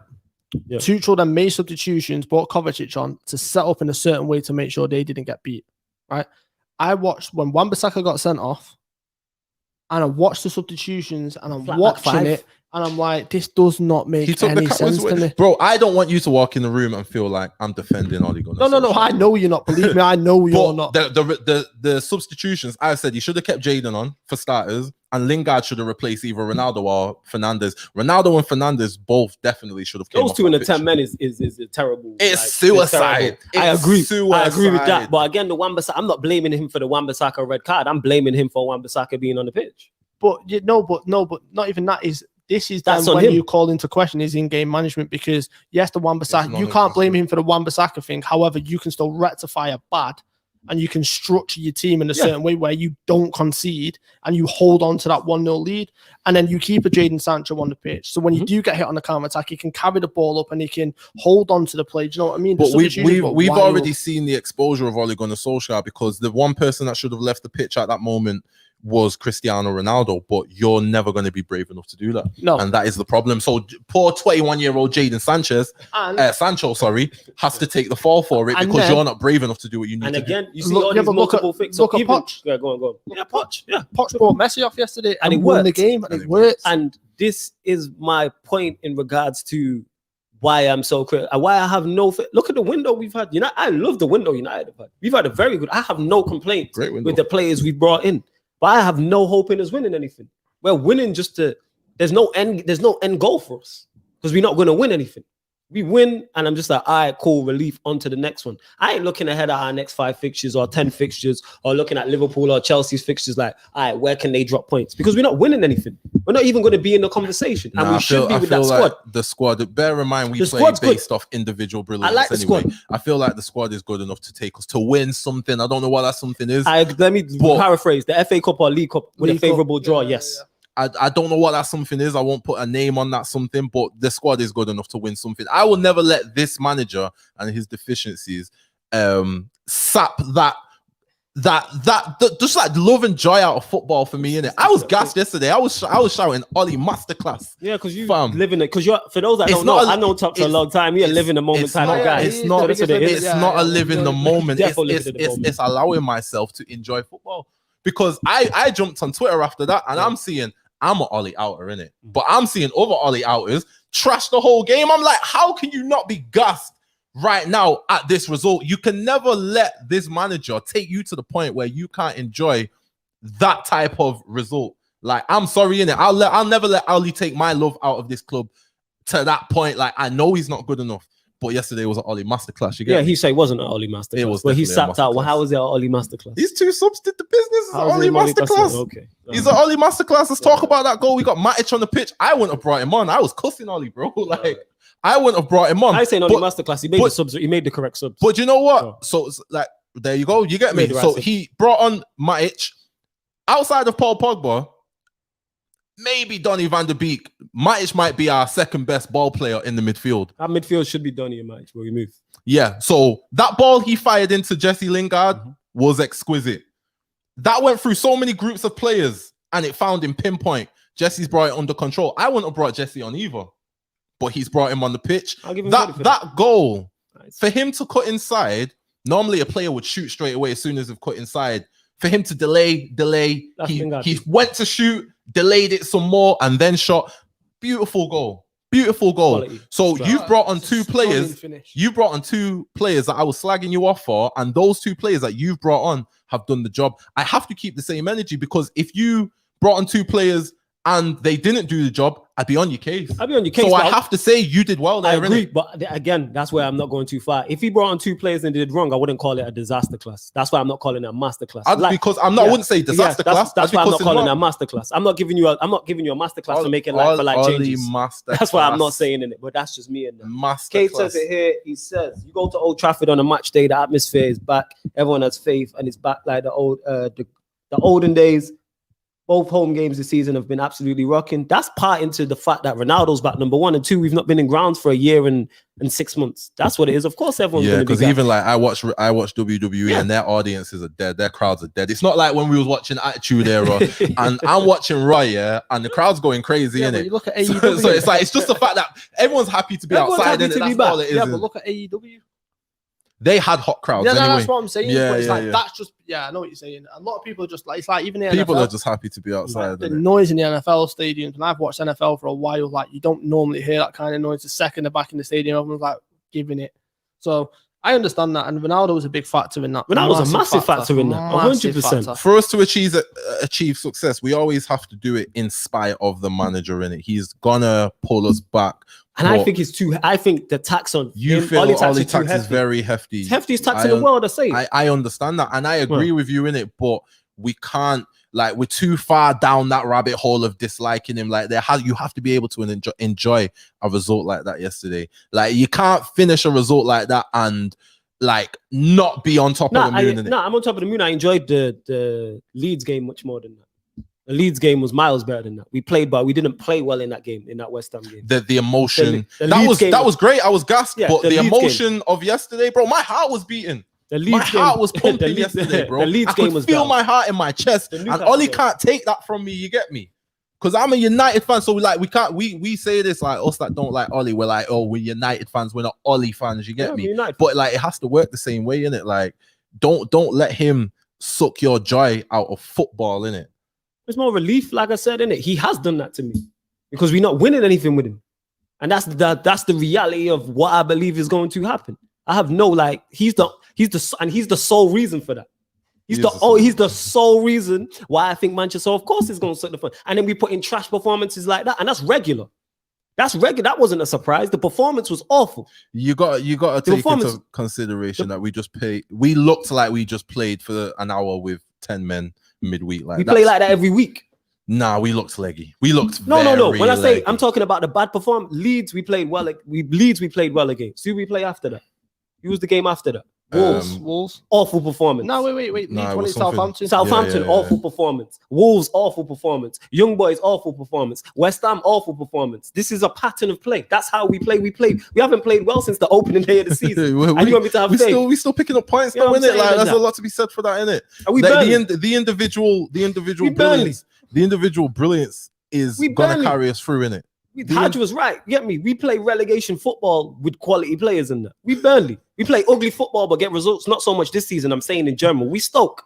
Is that what we accept? I can't. It's not a case of accepting it. It's not a case of accepting it. Because like I said, I'm one of Ollie's biggest detractors in it. But you can't go too far either side. No, I'm not going to either side. I've just stated my case of what's going to happen. We play poorly on a regular basis. That's regular. The reason why I say City Southampton was a bad day after office because that's not normal for them. I've just named 5 games. We played well in 1 out of 5. That's not sustainable over a long period of time. He sustains it. Sustains it to what? What do we win?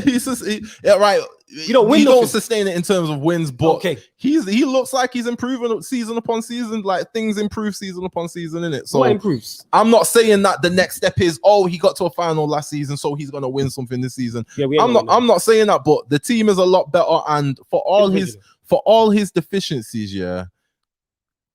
We're in. You're talking about feeling leggy. West Ham played on a Thursday night, so they played after us. How come they look leggy? West Ham looked leggy, and we struggled against West Ham because you got to think in the first half both teams were going at each other. It was end to end stuff. The second half, the game went into a lull. So, Ryan, that's not true, innit? But I forgot what I was going to say then. Yeah, it's cool. No stress. But yeah, he said West Ham played on a Thursday. That's all he said. He said which they did play on a Thursday. But West Ham looked extremely leggy. My point is, we play like that no Europe. We play like that. We played like that against Wolves. Who played at home to Brentford, and Brentford bought them off the park with championship players. But yeah, I'm supposed to be man. I'm not gonna be happy people's with that. Cup final, man. Like, I'm not saying I'm happy with it. It's just it's what the situation is. That's the manager. He's not going nowhere. Facts. So it is what it is, isn't it? Yeah, it is, but I'm not going to sit and be happy with false wins. I'm not saying sit and be a win's a win, and there's no such thing as a false win. Like what I specifically said is because I specifically seen this on my timeline yesterday.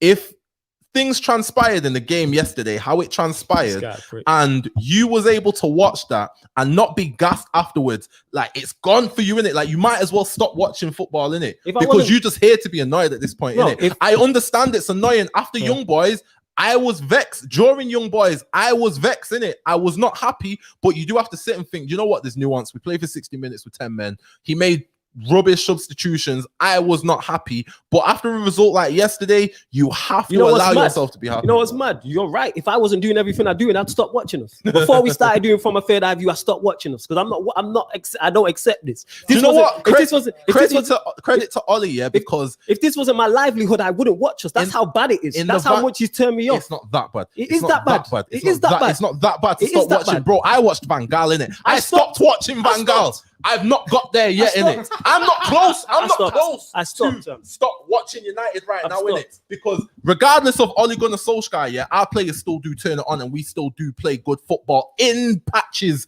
Not down to the manager. Not down to the manager. But like it's not what I'm saying is it's not Ole Gunnar Solskjaer FC and it's Manchester United FC. Facts. I watch for those players and they do turn it on in spite of him. They do because they're gonna do that, but they would do that if any of us three was in charge because they're that talented. My point is your point is spot on. From a third eye view, before we started the show, I stopped watching Manchester United because it was that bad. I can't remember who was before we started doing From a Third Eye View 2 years ago. I think it was. So you're saying now, if I weren't doing all this, if this wasn't my livelihood, I would stop watching us for what? You've gone too far. You know what I'm saying? That. However, when I've done it before, way too far. Why, bro? Because we have the bar now, innit? If the bar was Louis van Gaal and I stopped watching. And that was the bar. That's how bad it was. It's not at that bar. You know what the bar? It's nowhere close to that bar. So let me say what that bar was terrible. Let me say what the two things. That bar was depressing. It was depressing. It was depressing. This is depressing. Oh my god! And my man would come out after games. See, he gets me vexed. My man would come out after games. Yeah, we'd have one shot on target, and the commentators would ask him. The pundits would ask him like, "Right, one shot on target. What you saying?" And he'd justify it. You only need one shot. I'm happy with the one shot. I agree. I couldn't watch. I'm not saying this. I'm not saying no. Fam, what you're mistaken. You've never heard him say that. Yeah. What I'm saying is, fam, you're getting mistaken. I'm not saying this is as bad as Van Gaal. What I'm saying is this is bad. I look for two things when it comes to Manchester United: win trophies, entertaining football. We're not getting neither of them. Simple as that. We get simple as that. We get neither. Patches. Not in patches. That's not enough. I watch Brighton games and be more entertained. So I watch Brentford games and be more entertained. So, we're not winning anything. We're not entertained. So what's the point? If this wasn't my livelihood, no, I wouldn't watch us. Because I get no entertainment. You don't have. I dread watch-alongs. You don't have hear what I'm saying. I dread watch-alongs when they come. That's why I don't jump. I'm not relieved. You get what I'm saying? I dread. So you're telling me it's not that bad, but that's why you don't jump on him. I'm tearing my house up. There we go. I don't watch watch-alongs. You know what I enjoyed thoroughly? In regards to watch-alongs was the Euros. I enjoy it because it was stress-free. That's why I was on the watch-along. The Copa America, you love that. This is why I was on the watch-along. I was on every watch-along, fam. I was there, fam. The season started. I'm out. I'm not doing this, innit? I'm not doing this. So I hear you, bro, but you can't go that far down the rabbit hole. No, the reason why I've gone that far, though, is because I said those two things. If you give me one of those two things or hope of one of those two things, I go, you know what? Cool, I take it. We're not entertaining enough for me. We're not nowhere near. Small patches, very small patches. I can count on one hand the amount of games I've watched and be like, wow, we played well for a 20, 30, 40-minute period. Newcastle away, I thought we were fantastic. This is last season. Now I need more than 10 minutes. In an hour and a half, I need more than 10 minutes. I'm not taking that. The nuances, yeah. I'm not taking. We watched David Moyes, and that was bad as well, fam. Van Gaal, yo, fam, Jose Mourinho. Fam, through all the periods, all the managers you're talking about, I stopped too. During all them periods, I just said before. I never said it's that bad. I'm just saying it is bad, though. I'm not saying it's as bad. But what I'm saying if that's the bar for stopping, we're not there, innit? No. My bar for stopping is either we can win, we can challenge for trophies. Number one, the main trophies. Number one, and two, be entertained for longer than a 10-minute period. Give me half an hour.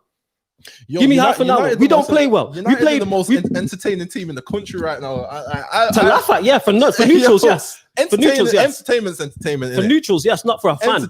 For neutrals, yes. You know what I'm saying? And I agree with you to a degree. I'll be tearing my house up in it. But like, don't like. I'm saying this to all. Said it here. This show is more entertaining than the United game. Facts. Because we great at what we do in it. Facts. Let's go. We great at what we do in it. Ollie isn't in it. But like, I'm just saying to the United fans, my fellow United fans, don't let it get that far. It's not that far down the line. No. For you, it's not that far down the line. For me, it's that down. I said if this wasn't my livelihood, I would have stopped. I don't look forward to watch-alongs. I look forward to the comments. I look forward to chatting to Eddie and Zeno and stuff like that. That's why I can't wait for NBA watch-alongs to come back. I had a ball. You're telling me with this team that we now have, you don't go into games looking forward to it? No. Because I know how much more we can do. That's why we can do it. We can do a lot more. I can YouTube and watch the highlights. I can YouTube and watch the highlights to see everything I need to see. Because I know skills is going to happen. I know when you have Ronaldo, Greenwood, Rashford, when you have all of these ballers, Pogba, you are going to be fine. But then what I do when I look at it, I go, this could be so much more. We should be challenging. All I'm asking us to do is challenge. I'm not even saying win. Challenge. But you can't. We're not even in the race. It's like being with a gal and she's a 9, and you worried because she's not a 10 in it, and there's a 10 out there somewhere. We're not a 9. We are not a 9. Don't do that. We're not a 9. We are not a 9. Terrible analogy. We are not nowhere near a 9. Do you understand? I understand the analogy, but we're not a 9. We are not a 9. We are not a 9. We're free. You know what I'm saying? We're not a 9. We're free. We're free. If we can't win, you don't think we can win a league title? You can't finish third and second respectively and be a free in it. Don't get me wrong, the manager's poor. I genuinely, for anyone watching, or listening, I genuinely hate that it looks like I'm defending Ole Gunnar Solskjaer. Because that's what you are doing. I'm not. Man. I'm defending. I'm defending. Red Talks right now. No. Don't even go there, innit? Don't even go there, innit? Just to let it down, people. Talks is my bro, innit? This is how we just debate. I'm defending. Stefan said it. We're definitely not a 9. No, I'm not. I never said it was a 9. Innit? I'm defending your own peace of mind as a United fan. It's not that bad, innit? Don't ever let this one manager take the enjoyment of football out of football for you. Can I explain why he's taking the enjoyment? I understand why he did. No. I understand why he did. You know why it's worse than when I look at it with Van Gaal and Mourinho as well, because I look at that team and I look at that squad that we currently have and I go, you're the sole reason. You are the only reason why we don't challenge. I hold you 100% responsible as to why we can't challenge and why we don't play. So that wasn't the same for Moyes, Van Gaal, and because I think they had better. He has better squads than all them. He's only just got the better squad now. I think last season he could have done much better. No, because I feel like this is a myth. Van Gaal had a lot of the plays he was asking for, and that's why I stopped. Jose had a lot of the plays. He was our manager 2 years ago. Was it Van Gaal? Oh, over 2 years ago. When we started the show, was it Oli? It was Oli, it was Oli. Well, he was before Oli. It was Mourinho, innit? So during Mourinho's period, I stopped watching. During Van Gaal's period, I stopped watching on Sky. I used to go to my uncle's all the time. Man would ring me like, "Are you coming?" I'm like, "No."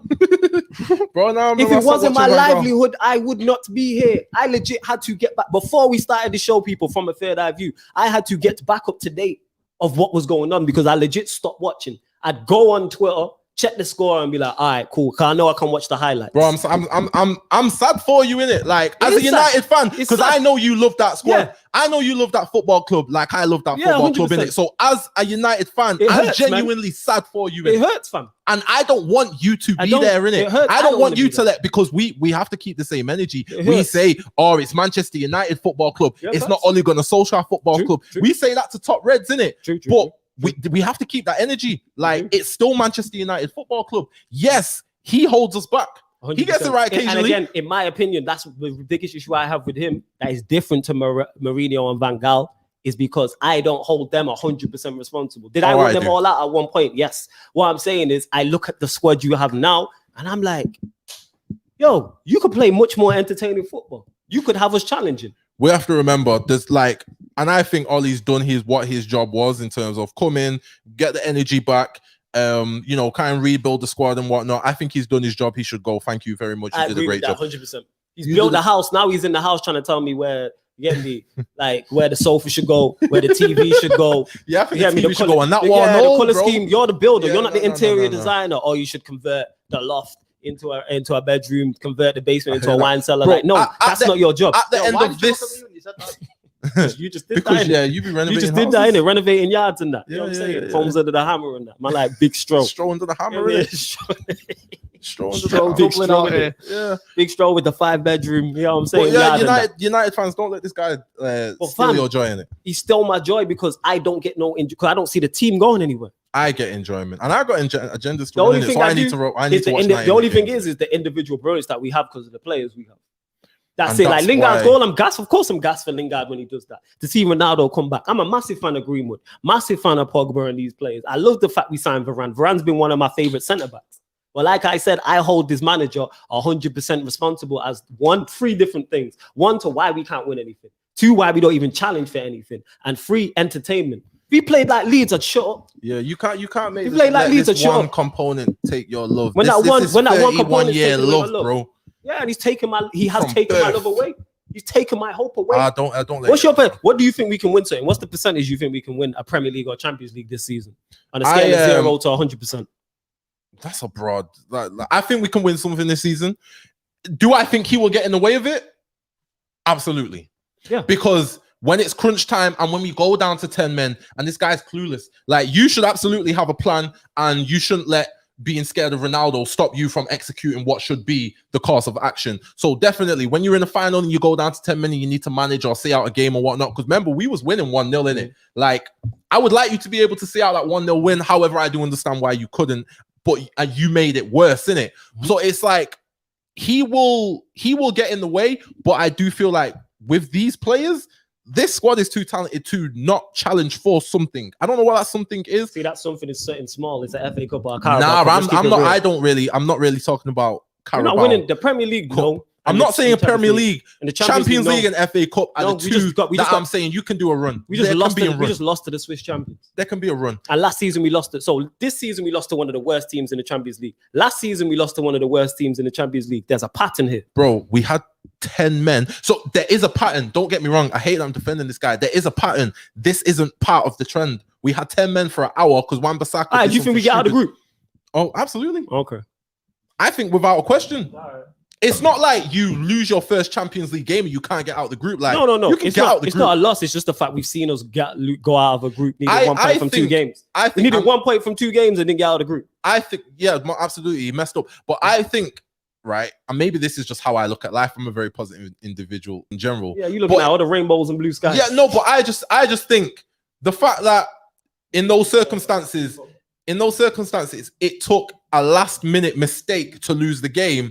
I look positively on that, innit? Because you still did manage to hold out for the whole 90 minutes. Or that's however many minutes. Everything that ties into that is everything that I was saying beforehand. Rotate. Utilize your squad. Yeah, you refuse to do that against the Swiss champion because you don't trust yourself. That's why you play our first team because you rely on individual brilliance. But that's the problem. We've got a manager on work experience, innit? If you got a manager that backs himself, then that doesn't happen, innit? But let me get through to some of the comments. Stefan did say the show is more entertaining than the United game. We need to talk about the penalties. Dollars and talks works, innit? You know what I'm saying? Why do you compare Oli to the past comparing to the guys he's supposed to be in the title race? He's not beating any of those guys in the title race. Simple as that.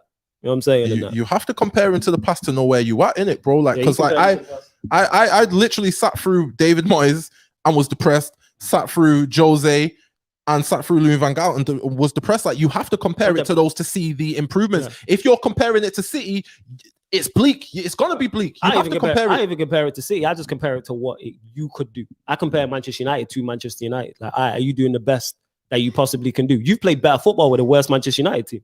Oli, I'm talking about. When you talk, the last time I was happy was when he was interim manager. Interim manager Oli was different. I was gassed because he was brave. I was gassed because he played attacking foot. If we played like Leeds, because he had nothing to lose, but now he's scared. That's what I'm saying. He's on work experience. That's the problem, isn't it? Like, you scared to make a mistake. That says we're definitely not a 9. Laughing myself. Yeah, we're not 9. Stefan says we're 8 in appearance, but we move like a -6. We higher than that in appearance. Prime says, I hear what Tox is saying. Oh, just because you hate a manager, you shouldn't let it take away your love for your club and your team. You get me? You didn't like Lampard, Prime, so let's not do that. You know what I'm saying? It's easy to say that. It's easy to say from the outside looking in when you're not in a relationship. Oh, she's not that bad. You deal with it then, innit? You deal with it, innit? Exactly. This is what I'm tired of in that. People who say this and defend Oli who rival managers like Prime, because me and Prime have had the conversation. If Tuchel left today, he's not taking Oli. So don't tell me that. Because I take Tuchel tomorrow. So therefore, if I'm criticizing Tuchel, I'm telling you, yeah, he's good. My biggest problem with Oli is, right, I don't want to say the word easy, but the fixes aren't that difficult. Like, that's what makes it even worse. The team is there. This is what I'm saying. It's there, yo. The players are there. It's easy.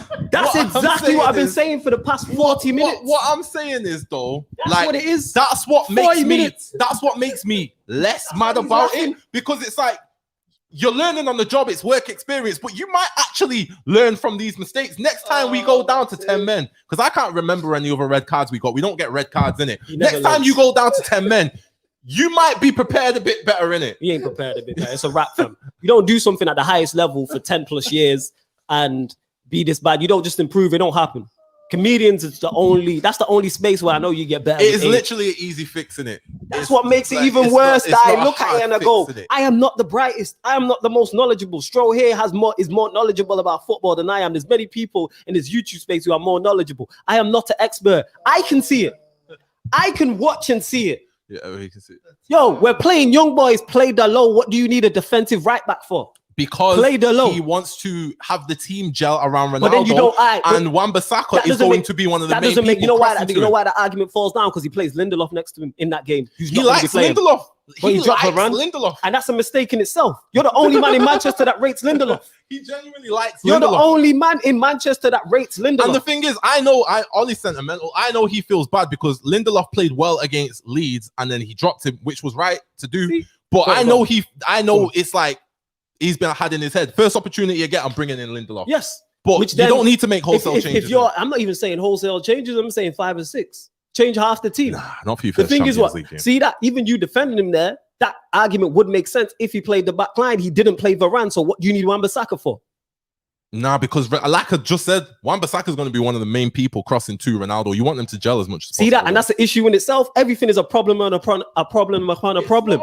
Well, why do you want Wan-Bissaka? Wait, hold on. Why have we got Wan-Bissaka crossing to Ronaldo? That's a recipe for disaster in itself. That's not a plan. That's why I have. And see how everything leads into another problem that we've had. So what, you'd rather start the low? What? Who do you think's better at crossing, Wan-Bissaka or the low? Right, but the game's bigger than crossing. No, for bigger than crossing. Okay, all right, let me change it then. Okay, let me change it then. From home, you don't trust Delo like that, innit? Like, and when Delo has played, we don't like him, innit? Like, who's this week? I disagree with that. Listen, I know for a fact, disagree with that. Because people are forgetful, innit? I know for a fact, yeah, that everyone's Delo this, Delo that. He's great with crossing the ball. Mm-hmm. I agree. But outside of that, there's nothing else there, innit? There is nothing else there. I don't know because it's taken so long for him to break through.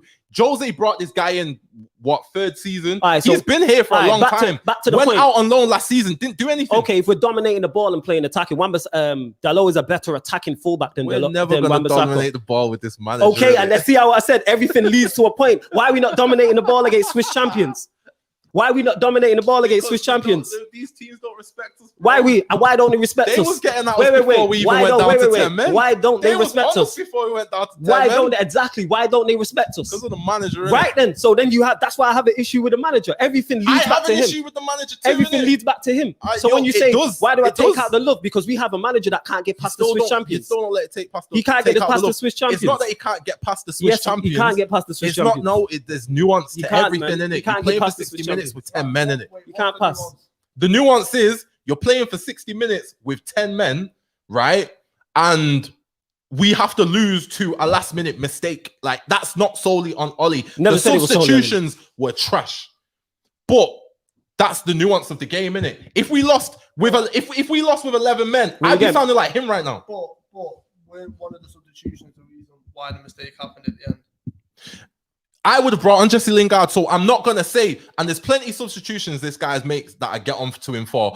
I think Lingard should have come on before he even came on. But what I'm talking about is, so move closer to Mike. What I'm saying is, when Lingard's in that position, if you had a figurehead up top to knock the ball in behind, to play it into his feet and hold the ball up, Lingard doesn't have that panic where he goes to play it. He looks, he realizes no one's there, so he quickly goes to play the ball at the back. That's down to Ollie. Again, nuance though. It is all down to Ollie. It all leads back to him. But then when I criticize him, why did he take my love away? Because all roads lead back to him. All the issues we have, listen, everything he said, all the issues we have leads to him. This is more nuance. Cavani's not on the bench. The one person you want up top, right then, when we go down to 10 men, you want Cavani up top. We're playing young boys, you know. Yo, I feel Ronaldo's not going to hold up the ball. We're playing young boys, you know. Ronaldo's not going to hold up the ball with 10 men. Before 10 men, we was getting beat though. We was winning. No. In terms of getting packed, in terms of the we running, winning the game. You know what I'm saying? The fact that you need the first 11, the fact that you need your first 11 to beat young boys tells you all you need to know. That's terrible. You should always start your first 11 in the first Champions League game, innit? I disagree with that, and it didn't work, did it? That's just it didn't work. It's not that it didn't work. It didn't work. We didn't win the game. Like, it didn't work. Yes, but nuance. It didn't work. There's nuance. And he didn't rectify it. There is nuance to it. But you know what's not nuance? That his manager's not good enough. I agree. And everything leads back to him. I agree. I hate that you making me defend him in it, but it's not as bad as what is said in it. What have I said that's incorrect then on him? My main problem. No. What have I said that's incorrect on him in this game? Why have I said that? Apart from you disagree, he shouldn't have rotated. You're not looking at any of the nuance. I am. No, you said he shouldn't have rotated. You disagree with the rotation. What else have I said that's incorrect on this game? That's the main thing I agree with. Do you put down the result to Ollie? Not solely, no. Do I blame him? Yes, solely, no. We pretty much agree apart from the but I'm saying this is game in, game out is my problem. This is a regular occurrence. It's not we played 6 games now, and 5 of them we've been terrible performances in that. That's not sustainable. No team is successful playing this way. Not one. It's never happened and never will. in sustainable in terms of winning the league things. title. Yes, but this Winning the manager, Champions League. this Yes. manager, for all his deficiencies, has still finished third and second Which in the Premier League. cool. Innit? And you can take away from that. That's cool. I take away from that, But but that's I'm nuance. saying Add the nuance it's into been that. sustainable more than what our other managers have Add been the able nuance. to sustain. Add the nuance to that though. We finished second last season because everyone was terrible apart from Manchester City. I don't feel like everyone All was right, terrible. do we finish second Like, this season? Do we finish second this season? I feel like we can. No, do we finish second this season? See that at field. What do you think? What's your prediction? We're Is what I'm saying. finishing. We're finishing top 3. I've given my predictions. No, wait, hold up. So wait. So who do we finish above No, out of wait, Liverpool, wait, City, wait, and Chelsea? wait, wait, We wait, finish wait, above wait. Liverpool. I've already answered this Yeah, on the I show. forgot it. Right, forgot it. wait, My hold bad. on. I've said the top 3 is apologize. Chelsea, Hold up, City, hold up. United, and that. There you go. Teams weren't terrible last season. Everybody was terrible last season, That's the us only reason we included. finished second. Yeah. But it's not like everyone was terrible and we was the only good team, bro. Everyone was terrible, bar City. Yeah, we was the best of Everybody a bad was bunch. jointly terrible. Yeah. He still finished second. We were the best of a bad It's a bunch. level playing field for everybody being terrible. We was the best of a bad like, bunch. yes, it is, bro. No. Yeah, you're gonna bring your injuries and whatnot. I hear you. I hear no. you. I hear you. You at one point were 14 points clear of Liverpool.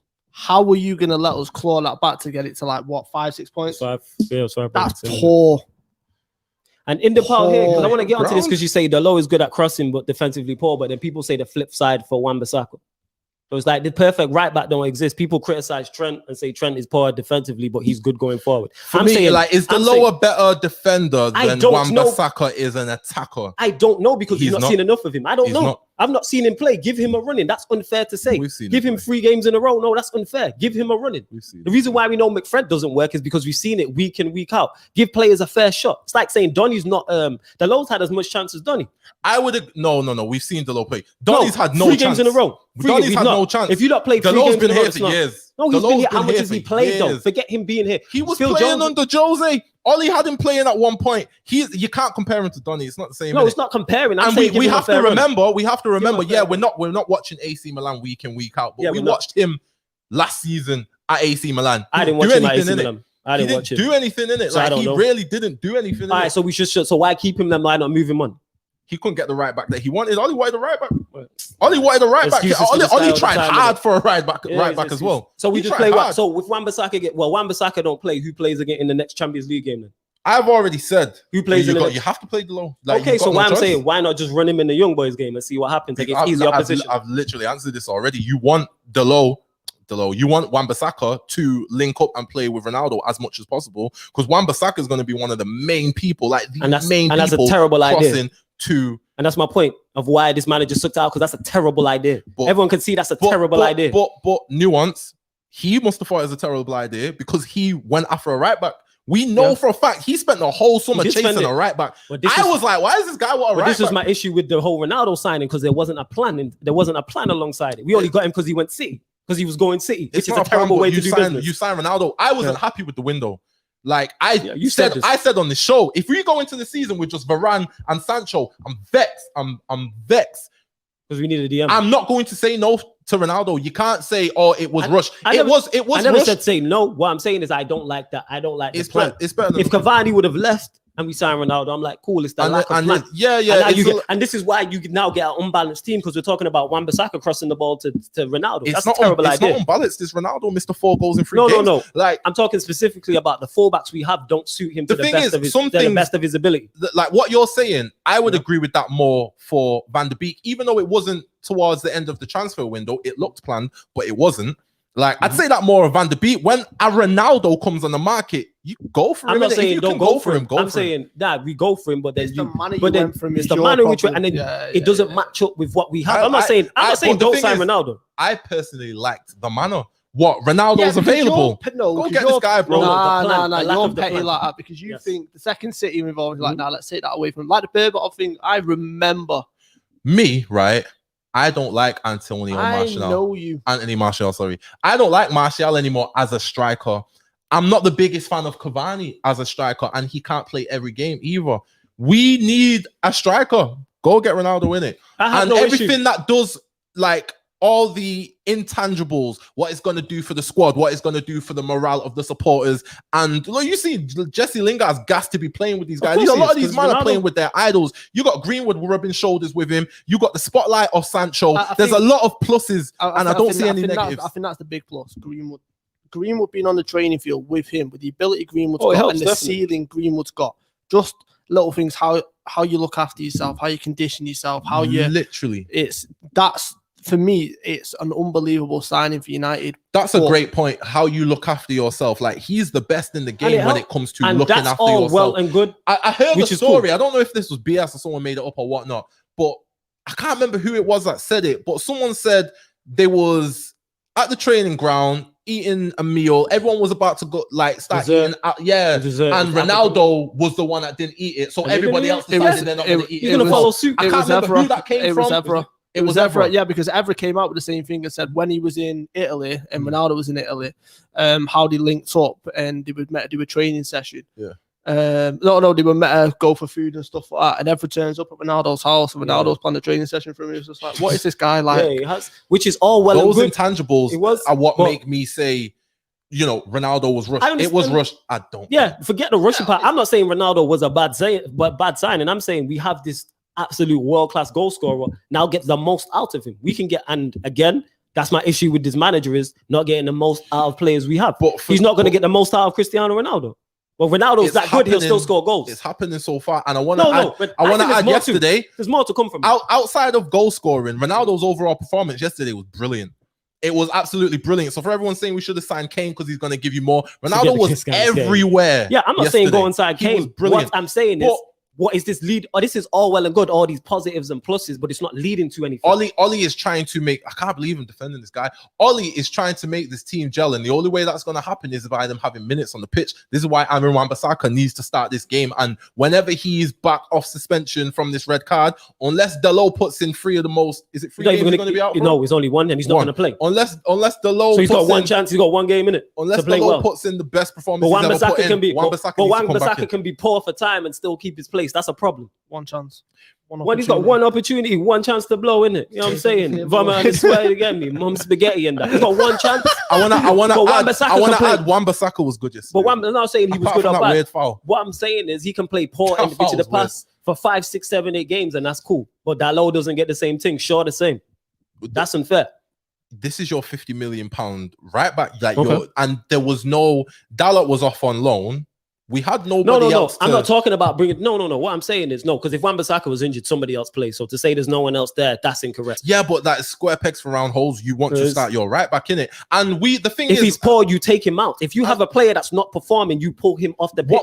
You drop him. Ollie doesn't drop anybody. One thing I'm not going to question Ollie on is his management of the younger players. I feel like Ronaldo's going to run circles around him when it's time to, but in terms of how he's managed and will manage the younger players, I feel like I can't really question him on that. But back to what I was saying anyway. I'm trusting what he's doing. Yeah, all these positives are all well and good, but they don't lead to nothing. I was literally having this debate. We can only say that at the end of the season. What do you mean you can only say that? You don't believe it. You won't put money on us winning anything. We're not winning nothing. I've literally said already, I do have us good to win something this season. FA Cup or League Cup, fam. FA Cup or Champions League specifically. You think we're going to win the Champions League on the Ollie? Exactly. Hold on. If I don't respond straight away, that's not like, don't work that way. I'm giving you. I feel like in a competition like the Champions League, the manager and his deficiencies is less important as it is in the league. I agree with that. I feel like these players that we have a supreme set of players. I feel like in an FA Cup run, a Champions League run, they can do big things regardless of the deficiencies of the manager. Okay. I do not like this manager, but I feel like the players can take us to something. To a Champions League winners medal, yeah? Or an FA Cup. I agree with the FA Cup or League Cup. I've said that with a favourable draw. FA Cup or League. If we get to a semi-final of a Champions League, I would not be surprised. I would not be, oh my God, I would not be surprised. Be very sure. We've got players like Ronaldo and whatnot. Like you're letting Ollie go, and this is the problem with, especially with previous managers we have. these managers convince people that our squad is worse than it is. Jose had a very good team. Wan-Bissaka had a very good team. I've never fell for that. I agree with you. I said the squad is amazing. Did I not sit here and said multiple times the sole reason why we can't win anything is because of this manager? I think the squad is there. Yeah, we're gonna fight against the tide. We're fighting against the tide with the manager. The squad is there. 100%. I agree. 100% the squad.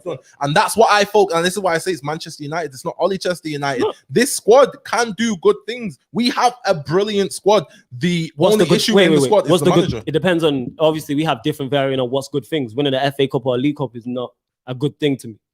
Winning the FA Cup is a League Cup.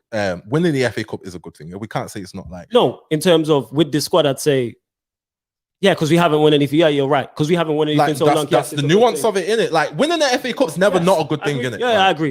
FA Cup or if Arteta can take Arsenal to an FA Cup, like. 100%, like. And I think we are more than capable of it, but we can do so much more than that. The bar shouldn't be an FA Cup. The bar with the managers I'm not FA saying Cup. It's the bar. No, you're not saying it's the bar. I'm saying it's the bar. That's my opinion. I think that's the biggest trophy we win. That's the bar with this manager. No, you saying that. I'm saying that personally. And nobody with confidence is saying we win the Champions League. Everyone's just hoping. It's all hope on the squad. It's a hope thing. But who really about their own squad goes into a season and says we're winning the Champions League? Nobody does that. When we won the Champions League in 08, did I not tell you at the start of that season we won the Champions League? I can't remember. I never went into that season saying we're going to win the Champions League. I was confident we won the Champions League. The season Liverpool won the Champions League, Liverpool turned around and said we will get to the final and win the Champions League this season. Did you say we would get to the final or we will? No. Because I very rarely go on any social media or speak to any fans and they're putting their money down. We're winning the Champions League this season. That doesn't happen. Jenny, you talk to Liverpool fans because of what happened. Liverpool fans turned around and said, not only will we back next season, we'll win it. Liverpool fans, Stroh, on this show, you said it after you because you only just lost to Real Madrid because of individual mistakes that season before. So I can see that. Fair exactly. enough. And let me land on that as well. You said the season before you won the league, you said to me, we're winning the league this season. Yeah. You was confident of winning the league. If we had a manager, I'm confident we challenge if we have a good manager because I believe the squad still has the deficiencies. Say I don't know who you feel like is the best person to replace Oli. Just say a competent manager we'll just use for example. No, whoever you think. Zidane. I'd love it. Zidane is the best. Zidane comes in tomorrow, right? I will be devastated. Zidane comes in, not even tomorrow. Zidane comes in next season and has a whole summer transfer window. Are you really going to say we're winning the Champions League this season? Or are you going to say we're going to challenge? Depends on who we sign. Who we signing? I feel regardless of who we sign, you're going to say we're going to challenge. No one's going to come out and say we're going to win the Champions League. Okay, challenge though. Do you think we're going to challenge for the Champions League this season? I think we can challenge. Think we challenge. Will we challenge this season for the Champions League? I think we challenge. What's wrong with that answer? No. Do you think no? I think we could. I think we challenge. You think we could? See, that's what I'm saying. I think we could. Oh, so you think we challenge? So I think we challenge. So we get to the final four. I think we challenge final four. For me, anything less than final four is a massive failure. Okay, so if we draw PSG if we draw PSG, Liverpool City, you're confident we do them over 2 legs? Better team than PSG. No. Forget the better team. Do you think we do them? Do you think we do them over final four? They're the other three in the final four. Let him say what he's about to say. They're the other three in the final. We have a better team than PSG. Yeah. All right. Wait. Hold up. Better team than PSG. Right. Carry on. You think I was going to go to Liverpool? Yeah. Do we have a better starting 11 than Liverpool? We'd have to go through it man for man. I would. You have a better team. Just remember. No, Champions League. You have a better Champions League. You have a better Champions team. League. You have a better team. But over the course of the season and the nuance of the season, you don't know what. If we have to play you in the quarterfinals and it's after the African Cup of Nations, I agree. But I'm talking Champions League. Just remember that. Do I feel like United? What the question was? Do I feel like United has a better team than Liverpool? Absolutely. No, because he said if you were to be drawn against PSG, Liverpool fancy us over 2 legs. Yeah, against and that's the point I was trying to make. Yes, we beat PSG before. So fancy us. I don't rate PSG like everyone else does. Okay. Yes, going forward they're great. I feel like the midfield's non-existent, and I don't like the midfield's better than us. I don't like them defensively. Midfield's better than us, though. Yeah, but I feel like it's still poor. It's still poor. Under Herrera is still starting games for them. I feel like the midfield is non-existent, and I feel like the defense is poor. I don't rate PSG like everyone else. Marquinhos and Ramos. I don't rate PSG like everyone else rates PSG. I genuinely don't. I feel like we can get final four. Do you not rate them after the window they've had with Ramos? Don't rate Marquinhos and Ramos. I rate them a bit better, but I don't rate them how everyone else rates them. I've not for years. So over 2 legs, you think? Okay, so over 2 legs, you think we do C? It's possible. Over 2 legs, you reckon we do Liverpool? It's possible. Chelsea. With this squad, you cannot rule Chelsea. anything out. I'm asking you just to make a prediction. Ollie doesn't do well against Klopp. So do you know what? Liverpool's probably the one team that I would be fearful of. I don't fancy us against any of them. Ollie tends to do well against City. He really does. Yeah. He's done well against. Yeah, he really. He's done well against PSG. He's done well against PSG multiple times in the past. It's not outside the realms of possibility with this squad. Forget the manager. With this squad, 2 legs, it can be done. I say anything less than final 4. If we get to the quarters, I'm not happy. If it's quarters, the maximum stage that we go to, I'm not happy. With this team, I don't even know if we get to the quarters. With this team, yeah, I don't know if we get to the quarters because I can see him getting tactically outdone. And the thing is, the thing with me as well. The thing with me as well, I'm not dropping my standards for this manager because the team is good enough. And everybody said it. If you put Tuchel at the head of this team, they win XYZ. If you put Pep at the head of this team, Klopp at the head of this team, they win XYZ. I'm not dropping the bar for this manager for when he does fail. When he fails, you have to go. It's as simple as that because your team's good enough. You preach it to the choir because I want him gone now. So you preach it to the choir. I want him gone now, but your team's good enough. This is the season. I agree that it's make or break the season. I agree the team's good enough, but he's not winning anything. That's the thing. He's not winning anything. And the performances so far show that we're not winning anything. Performance show that. I agree with you, but the performance show that. Let's gel a bit. Let's gel a bit. How come no one else needs to gel about us? People need to gel. Chelsea signed however many man last season. They needed to gel. No. They had a poor manager. Lampard lost his job for it because Lampard wasn't good enough. They still needed to gel. Lampard wasn't good enough. You said just last week. There's question marks over certain Chelsea players. Werner still played. He got an assist. Werner's not playing for them. He don't play. Werner does not play. What you said last week. There's still question marks over numerous Chelsea players. When we was talking about You know what? Players gelling. No. It's not a gelling thing. The team gels because they get performances. You know, he's got more clean sheets than they've conceded goals. And that's not his team. They've got more clean sheets. How come it's a gel thing? None of those are his players. This is Ollie's team. And we still look trash. Look at the levels we're talking about. He went in there without his team, without a striker that everyone's talking about, and won the Champions League. The problem is you get me in a bind because you're making me defend this manager more. I'm not, because you are defending him. Because you're talking about gelling. How come? Because I agree with this point. How come Tuchel didn't need to gel with Chelsea? Is my point. Need to gel. How come Tuchel didn't need to gel with Chelsea? Even Tuchel had a small period of time where it looked like he needed to gel. The players are brought into him. The problem is. Hold up. The problem is, and I say this all the time. A lot of our players are Ollie out, and no one talks about it. You get me? If you bring a Tuchel in, it's easier to gel. If Ferguson comes in tomorrow, he, as outdated as he might be, he'll still get a tune out of these players because players respect certain managers. So you will gel for a certain manager easier than you would gel for Ole Gunnar Solskjaer. It's difficult. I've said this numerous times. What can Ole Gunnar Solskjaer tell Varane? You said that. It's gonna take time to gel. What can Ole Gunnar Solskjaer tell Ronaldo or Bruno Fernandes or Paul Pogba? What can Kieran McKenna tell Paul Pogba? Like, it's gonna take time to gel because of the manager. Like, we have to understand that, innit? If it's Tuchel, it's different. He has a track record. So that's my point. Rather than this waiting on gel thing and process this and project that, just get him out, but he's not going in it. So I'm gonna complain about him be there when you're the sole reason. Yo, my last thing I'll say on it, is it's Manchester United. Don't ever let this manager take your joy and your expectation level lower than what it should be. We have an amazing squad. Not even the first 11 squad wise. I like the squad. We have an amazing squad. Anything less than Champions League semi-final and a trophy in the FA Cup is failure, and he has to go in it. But I'm not letting this manager steal my joy. With that in terms of my expectations haven't lowered. I know what my expectations are of him because of his level. I know he's not good enough to do what needs to be done. How have they lowered? They've definitely lowered. How have they lowered? Because you don't think we go in anywhere, and you see the squad we have, and you don't think we go in anywhere. No, I don't think so. I don't think he outcoaches. I don't because no. But your expectations increase if he gets sacked tomorrow. Yeah, it depends on who the manager is. Because if we get somebody else who's not good enough, I look at it for what it is. I don't look at it as just the squad.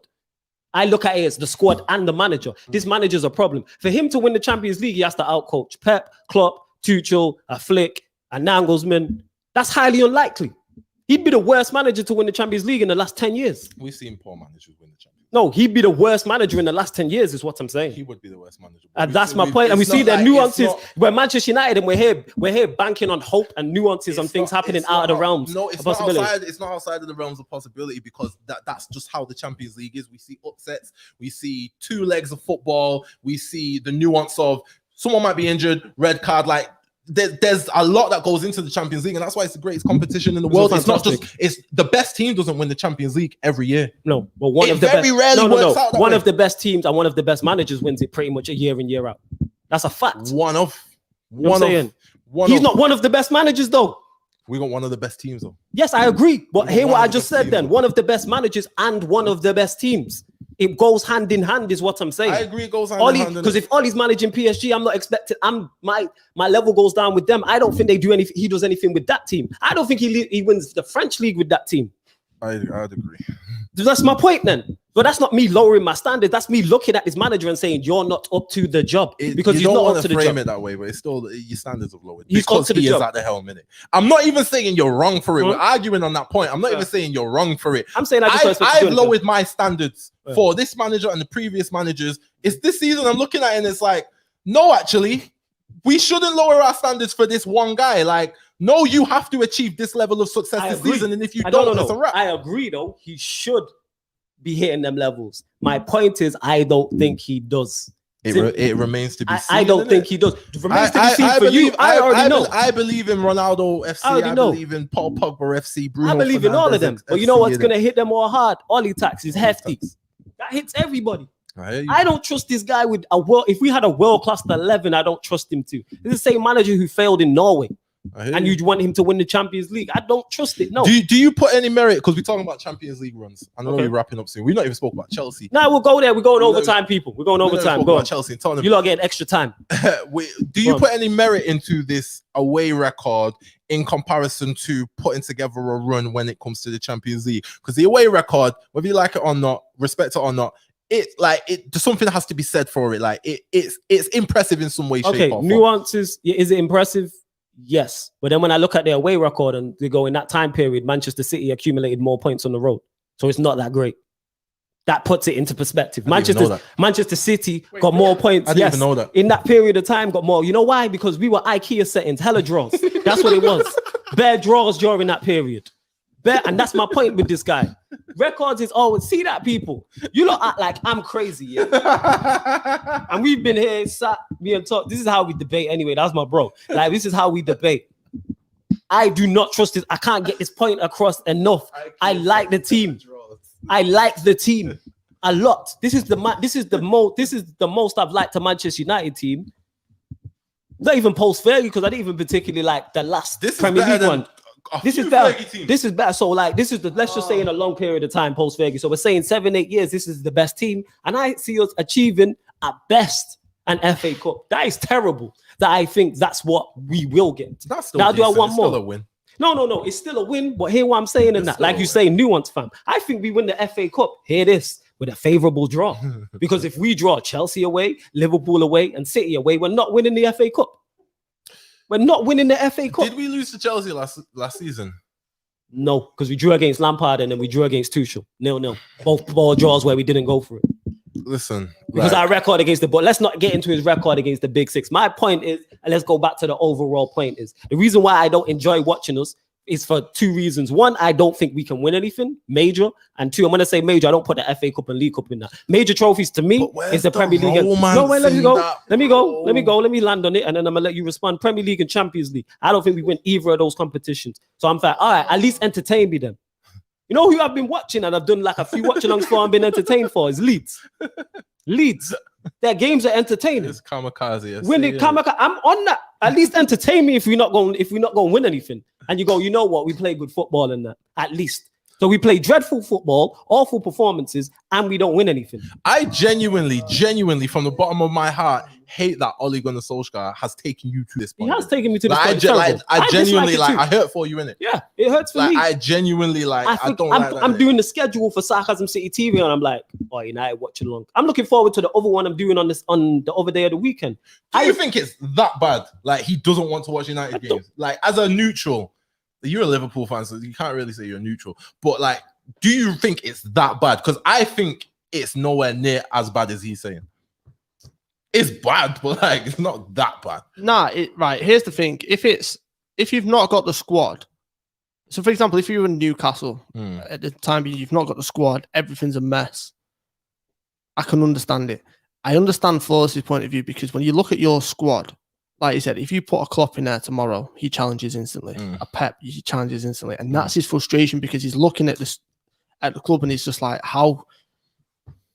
When rival fans are saying they wouldn't take Ollie, you know there's a problem. Every rival fan, whether you've got Tuchel in charge, would take Pep, would take Klopp. I take Tuchel, I take Pep. Not over Klopp, but I take them at Liverpool. As replacements. No one would take Ollie. I don't think Everton would take Ollie He at this actually point. wants to keep him. Like Leeds wouldn't take Everton and Leeds have better managers than us. Managers I don't rate, who I wouldn't want. I wouldn't want Rafa Benitez to come into Old Trafford. He's better. I don't want Bielsa. He's better. I don't want Graham Potter. He's better. I don't want Sean Dyche. He's better. Nah, I don't think that. He is better. I hate Sean Dyche. Yeah, I know you dislike him, but Sean Dyche is better. And that's not me before people take out of context saying get Sean Dyche and he's world class. I'm saying Ollie has drove me to the point where I take anybody. Say that again. They're going to clip you up. Yeah, let them clip me. It's calm. I'll take anybody over this guy. Because at least at the bare minimum, I might get some entertainment. I might get some entertainment. Sean Dyche. Might get some entertainment in that. At least his press conferences might be entertaining. You know what I'm saying? Something. He argued with Klopp. He needs a bit more personality. Do you know when he threw that bottle yesterday? It gassed me in it. It's like, yeah, show me something in it. Yeah, show me give something. me, and that's my point. I'm doing what, and the thing is, what's even crazier, being in the bottle and launched. Yeah, being in this YouTube space, I've done more so last year. I'm doing a lot of United watch-alongs with non-United fans, and they all turn around and say the same thing to me afterwards. Is this what it's like every week? Yeah, Matisse said it to me. Shout out to Matisse. Does big work, works with Chelsea, works with the Chelsea club and that. That's my don right there. He was watching the Young Boys game. I think he said the Grand Prix didn't finish. I was a United game. It was Wolves, and he was like, right, is this what you man have to put up with every week? Yeah, but it's like, you know it's bad. When you announce that he's got a contract extension, rival fans were celebrating. Yeah. But people, that's how you know it's why. That's how you know it's why. Like I said, if this wasn't my livelihood, I would stop watching us and go about my weekend and enjoy it thoroughly. It's not that. I squirm through 2 hours and a half, 3 hours on a watching them. And then when we win, I get what happened with West Ham, or are you still Ollie out? Can we win the league? No. Me and JV got into a debate after the first game. About United, he's saying United can win the league. No, will win the league. Sorry, not can, will. Will. He was confident. Will win the league, not can. Where's the will? I used to do that when I was in my younger years. United will win the league this season. I'm 100% confident. United will challenge for the Champions League. I'm confident. I have no confidence in it. Zero.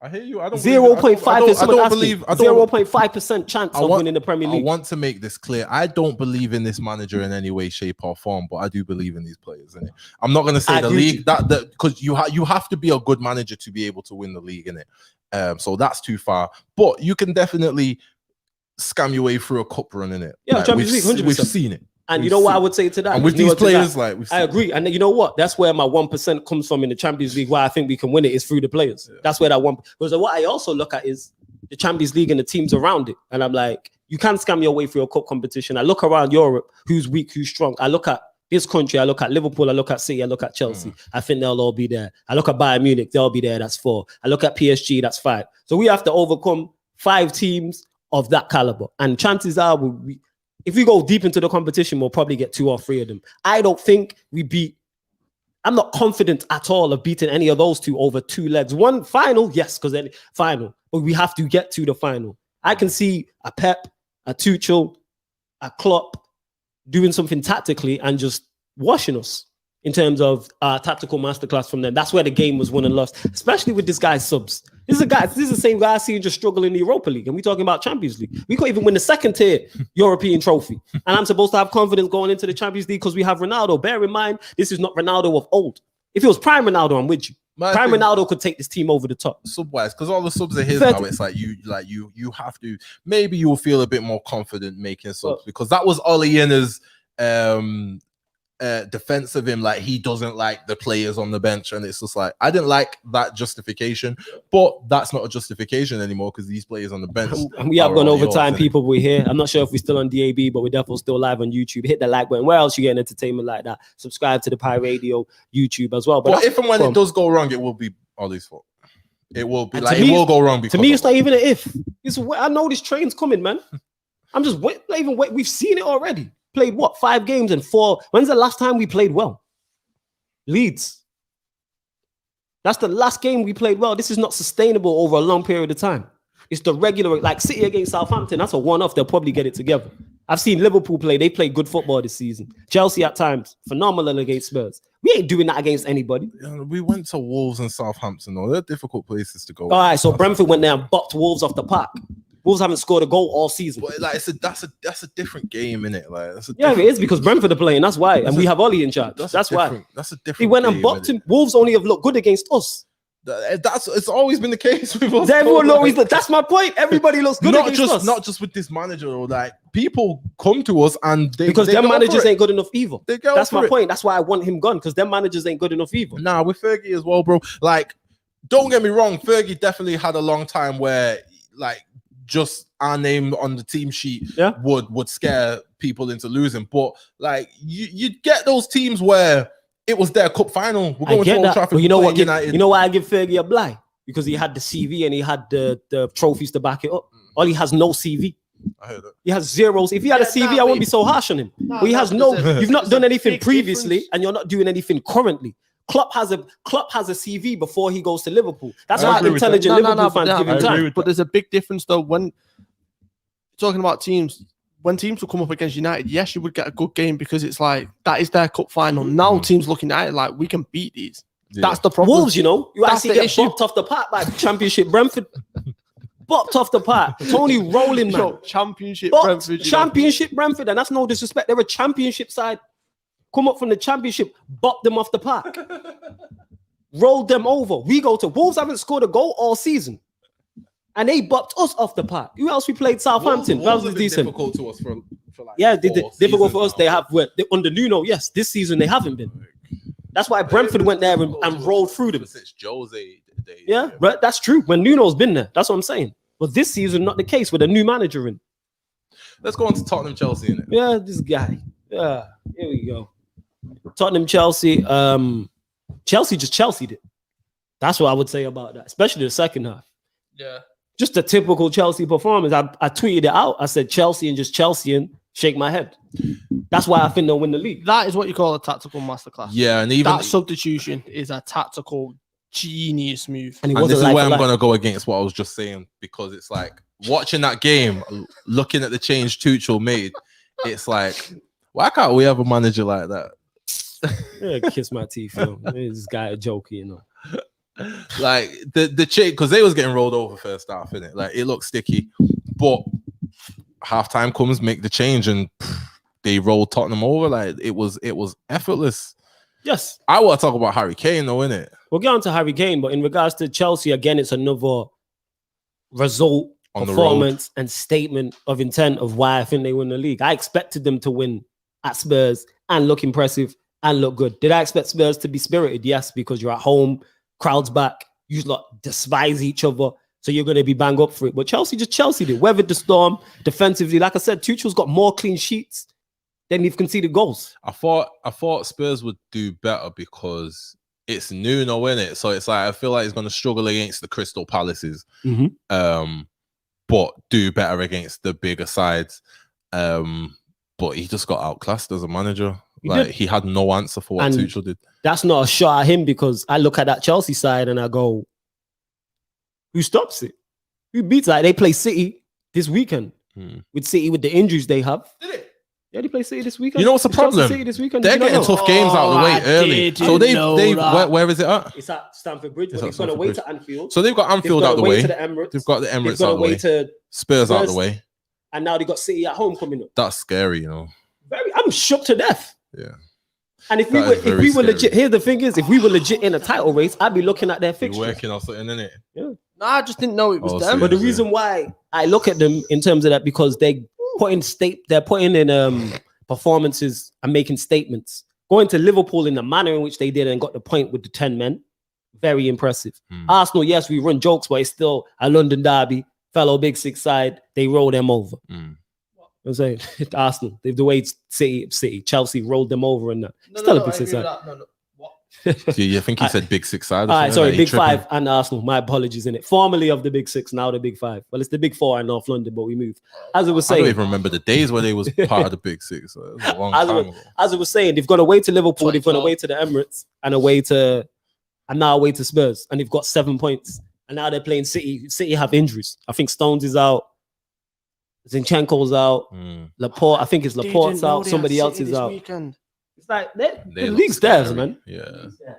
I've said this. Their league is theirs. Everybody's playing for sec. Well, not everybody. Wait a minute. City have got Chelsea and Liverpool back to back. City got yes, they do. Yeah. I didn't even know that. Yeah, they do. Yeah. They do. Yeah, Chelsea getting all these big games out of the way. Yeah, Chelsea, and that's what they're doing. Still looking good. Good, defensively sound. Not conceding at all. And if they get an attacker to go with Lukaku on form, if Pulisic hits some form, or Havertz, or Ziyech, or Callum Hudson-Odoi, well, not Werner, but the other four, maybe they're in business. He fluffed one yesterday. This is my point with Tuchel. It was terrible. And Lukaku's in my FPL team as well. Man was vexed. I'm like, yo. Well, go on, but we move. Same with your boy Jota missing he's in my fantasy team and he's missing from 3 yards out. Doing his Werner impression. I can't justify that. Doing his team, Timo Jota, but we move. Don't ever. You know what I'm saying? That's a Timo Werner miss, though. Don't ever put Timo in front of Jota again. It's a Timo Werner miss, isn't it? I'm just saying, isn't it? Diogo Werner. But as I was saying anyway, Chelsea just look. They were just a machine, like no razzle dazzle. They're just going to 2-0, 1-0, and 2-0 their way to the league title. Yes, they won 3-0, but I can see that. They're not conceded a goal from open play yet. And I expect them to be impressive and beat City as well. And that's how I look at it. But go on, Tux. I know you want to get on to Mr. Harry Kane. I don't even have much to say because I said it last week. It's just reiterating how bad he looks, isn't it? Like, what is your thoughts on Harry Kane this season?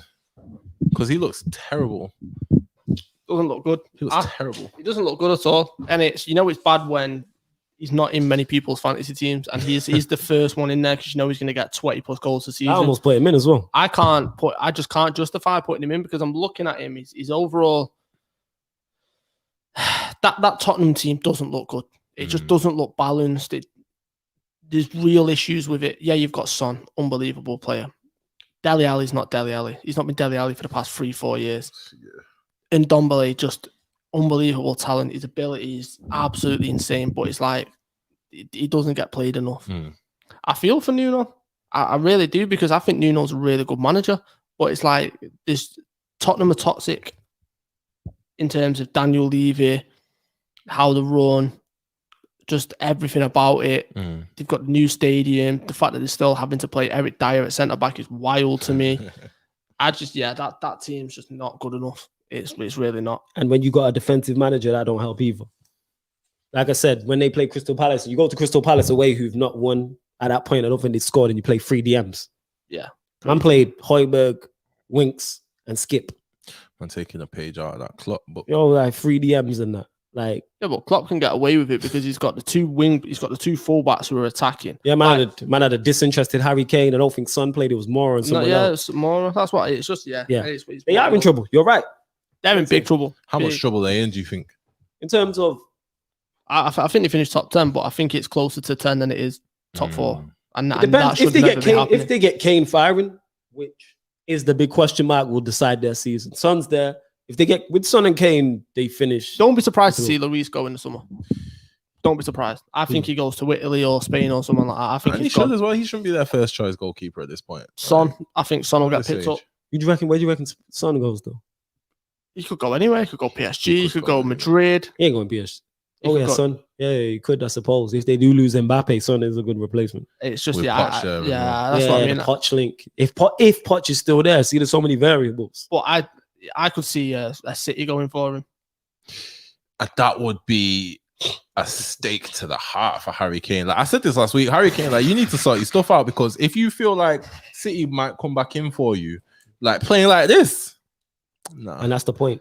That is one thing about City, they ruthless, bro. Like they not gambling on you like that for the amount of money that it's still gonna cost. Like, nah, you need to sort it out, bro. Right. 100%. Because if they don't come in for you, no one else is coming in for you, bro. You gonna retire at Tottenham, innit? So you should have said this gentleman's agreement with the special handshake. Put a clause in the contract. I could see a Bayern Munich trying to get Kane when Lewandowski goes. I can't see it. Haaland, I reckon.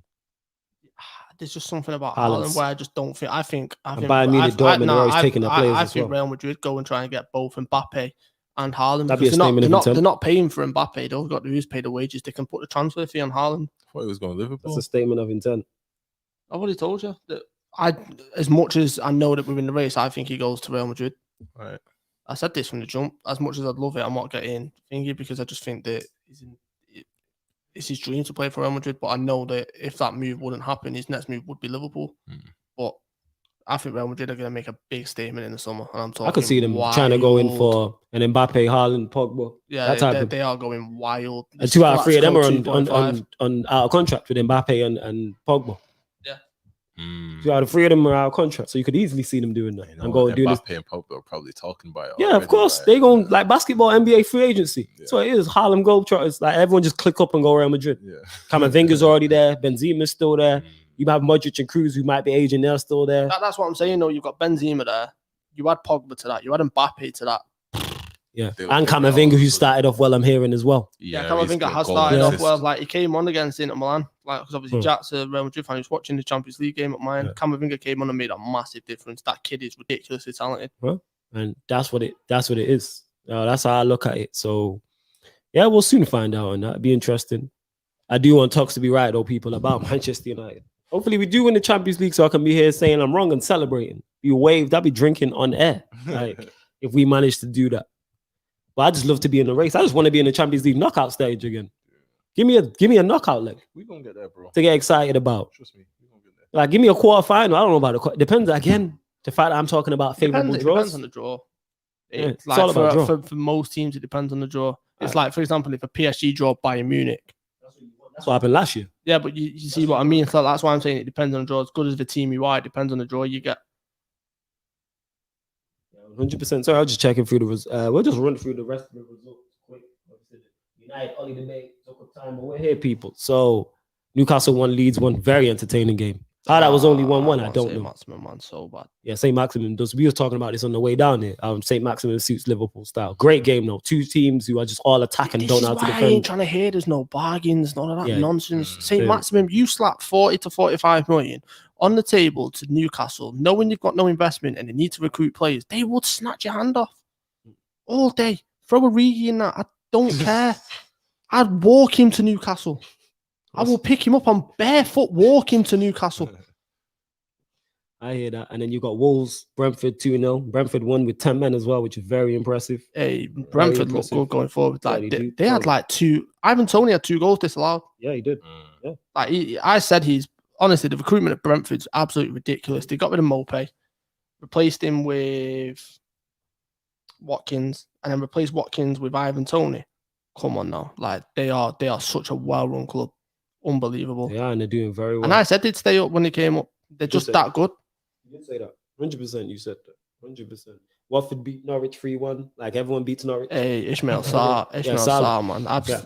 Ryan, like, I don't understand your Ryan, you know what it is? It's because Sarr's got... It's because 1, because he's Ryan, and 2, because he stopped your unbeaten run that season. Yeah, but the talent of this kid, like I'd have him at Liverpool in a heartbeat. That this kid under Klopp would be crazy. He does suit Klopp's type of crash bang wallop style as well. Yeah, he's the ceiling this kid's got, and he's still young and he's still raw. He's 21, 22. Oh, you got time to grow. That's 100%. What I mean. But yeah, Watford beat Norwich like everyone beats Norwich. Arsenal won, Burnley 0. Good free kick from Odegaard. Yeah, Burnley continue to struggle at Turf Moor. Yeah. Well, would you look at that? Burnley are struggling. Shock. Struggling, but nah. I told you they're going down. The new they deal. are. Yeah, they're not going down. You said this last season. Because he's no, it didn't. Yeah, you did. I never going down. I never predicted they were. No, wait. Hold up. Is it because he took the record? No. Hold up. I never said they were going down last season. Did you know? I stand corrected. My apologies. However, I made it clear my whole reason why I believe Burnley are going down is because of the lack of recruitment, the issue they've got with the funds, the issue they've got with the owners, the style of play. It's just like Stoke. Everyone can now play against it. Going away to a Burnley isn't as tough as what it was. I agree with that. Same with Stoke. Stoke at a while no one wanted to go there. Yeah. Then when you got used to it, you're like, all right, we will win there. Yeah. And that's what I think Burnley are at now, and they're going to struggle. So you think that who's your picks to go down? Burnley? Who the other two? Burnley. Yeah. Norwich. Yeah, Norwich are in there. And I think I said Watford purely because of the fact that they've not got Deeney, and I think that's a big miss. Fair enough. But yeah, impressive win for Arsenal, 2 from 2, and obviously the North London derby's coming up as well, which we'll talk on before we leave. City, Southampton, we touched on. Liverpool 3, Palace 0. We also touched on. No, we didn't. We didn't. Such a Liverpool beat. Oh yeah, all right. Let's talk about it then, because you were saying how you didn't play. Oh yes, because you mentioned how you didn't play. Did you see Canate? No, I didn't watch the game. This guy is bigger than Van Dijk. That is wild. I seen him stood next to Van Dijk. Is he taller than Van Dijk? Van Dijk's looking up to him. I was like, this is weird. And the thing was, it's like, what you're saying is Joe Matip bench, yeah? No, come on now. I'm asking a question. No, I know. Someone got to miss out. I know what you're trying to insinuate. What am I trying to insinuate? I'm just saying somebody has to miss out, and Van Dijk's going to play, so there's one space. Or do you go to a back three? No. So I think Van Dijk will get heavily rotated this season purely because of his injury, and I don't think they're going to chance it. You're not going to rotate Van Dijk. Matip's going to sit down, bro. No. Genuinely, I'll come back to this in 2-3 months. Watch Van Dijk get heavily rotated this season. All right. Well, if that's the case, I'm happy with that, but I can't see it. That works for me as it'll be selective. Yeah, it will be very selective. Like Champions League, no one expected him not to play. He was rotated. Yeah, Matip made a mistake in it. The AC Milan goal when he got megged. I remember. Yeah, but this is the thing. It's like it took. I didn't get onto Ryan for that. Here's the bit. It took Canate 20 minutes to get comfortable. You could tell he was nervous because it was Anfield, the noise. European night. And then, I'm talking about Palace. So Canate on Saturday, his first 20 minutes, he looked nervous, and then there was a bit where Zaha knocks the ball past him, and I'm like, oh no! And out of nowhere, the pace of this guy, I was like, putting the burners. Yeah, and then he defensively was sound after that. And it was one of them. It was a professional win. We didn't look great at times because we had Milner at right back. Trent came downhill, and it's just like you could tell it was whole disjointed down that side. Semiskas was on the left, so Robertson wasn't playing. So you could tell there was a bit of disjointed. But yeah, what can I say? Thiago ran that game. It's a shame that he got injured. Got man like Thiago, I like an average. Let's go. You know what I'm saying? Come on now. But I was expecting Liverpool to beat Palace. Yeah, I did. Like they're one of my picks to go down. Liverpool are going to look great up until Christmas, and then I feel like wheels are going to fall off. You reckon the squad's going to hit them? Yeah, the wheels are going to fall off after that. Now, I remember I said they're going to finish outside the top 4 this season. Yeah, you did, didn't you? Yeah, you we made a bold statement. Or did you put a bet on it? What's the bet again? We had the bet last time he was here. We did bet, but I can't remember what was it. Elaborate. I can't remember either. Like 50 or something. So 50 on what? Liverpool finishing inside the top 4. Oh, yeah, there's big book straw in it. Yeah, big book straw. I'm saying. Yeah. Nah, you keep reminding me of that bet because I'm forgetting it. Yeah. To write it out on Twitter and I've clipped it up. Oh, you clipped it? I clip everything up. You know this. Yeah, true say. You are a clip king. Yeah, I clip everything. Like when you were getting roasted, I clip that up instantly. Me? Yeah. I know it's unfair. People treat me bad, but we move. Aston Villa 3, Everton 0. I watched this game. Good game as well. Leon Bailey, man, came on for 20 minutes, got man of the match. Yeah, came on, scored. Obviously the great delivery, the goal he scored, the goal Matty Cash scored, as man called him because he plays for Tottenham, because he had the headband. Man, we're calling him the Polish Jack Grealish. What did I tell you about Matty Cash last season? Yeah, you did. You know what? Give you your credit. You called this. Yes, like the same way you've been calling for Brentford for the past 2 years. You did mention this, and you were spotting about that. You were spotting about Matty Cash. Great team goal though. Oh yeah, phenomenal. Goal was one of the best from the weekend. Unbelievable finish. I didn't watch that the full game, but they're my 2 dark horses this season, isn't it? Yes, Villa and Everton. I agree with that. Like in the game, did they get rolled over? Yeah, it bothers me, man. He didn't get rolled over. The game, it wasn't a 3-0 game, but they just had the difference. Like you could tell if Dominic Calvert-Lewin's playing for Everton, could be he's a difference, man. Rodon's just not it. Yeah. He's just not it. It bothers me, man. What bothers you about it? You ain't got nothing to worry about the blue side. Definitely got nothing. A Merseyside. Nah, come on. You got a real blue problem in our city. What I'm saying is just Everton winning any form of game bothers me. Why is that? Because, here's the thing, this is how petty Everton are. Everton, there's a gap in Goodison, right, where Yeah. you could see Anfield. So Yeah. they decided to put like some board up because they don't want to see Anfield. wrong with and that. stuff like Yeah, No, makes no, sense. no, no, 100%. but they, If like, Anfield was outside my back window, I'd but what I'm draw saying, the curtains too. is everything they do is based around us. Everything they do, every move they do is based around They're us. trying to catch up to you, innit? So they went and got Rafa Benitez because they know that they're not. As soon as they lost Ancelotti, I'm thinking That's it. back to It's a bang wrap. average. Yeah. Let's go. And then Benitez goes there, Yeah. and I love Benitez, and I know how good of a manager he is, and I'm what thinking, he's doing this guy. And then he goes and gets Damari Gray for 1.5 million, and it's just Pretty like wild. wonderful. Then he goes and gets Townsend. I think I know exactly where this is going. How do you feel about Benitez going there? 'Cause I don't think I've asked you in it. Like, how do you feel about him now?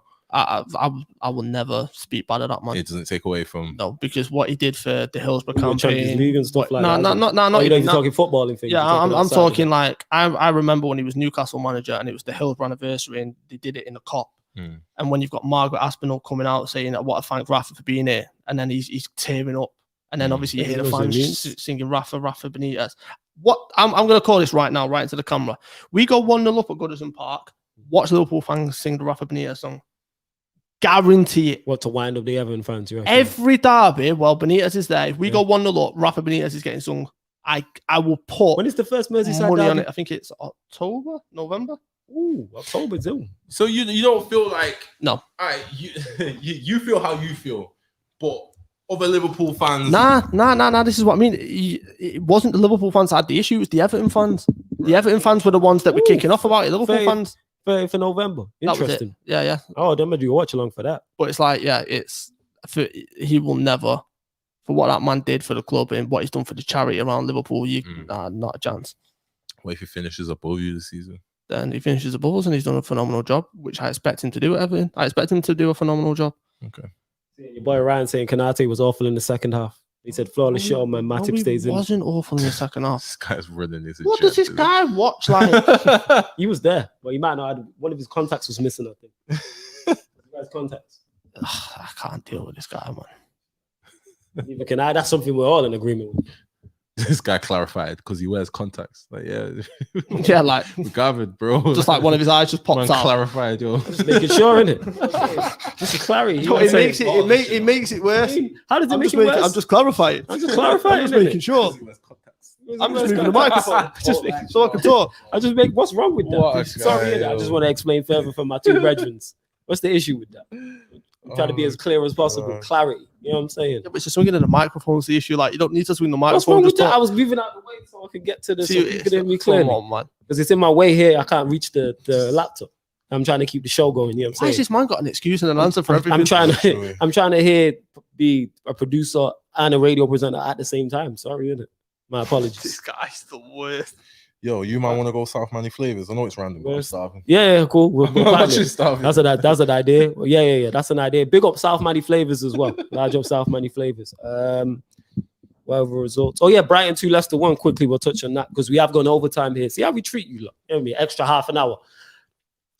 Brighton's impressive form continues and Leicester's poor form continues. And I heard Brighton were like deserving of the win. Yeah, they were very good. They were Very very good side. Very Saying good. a manager utilizing what he has.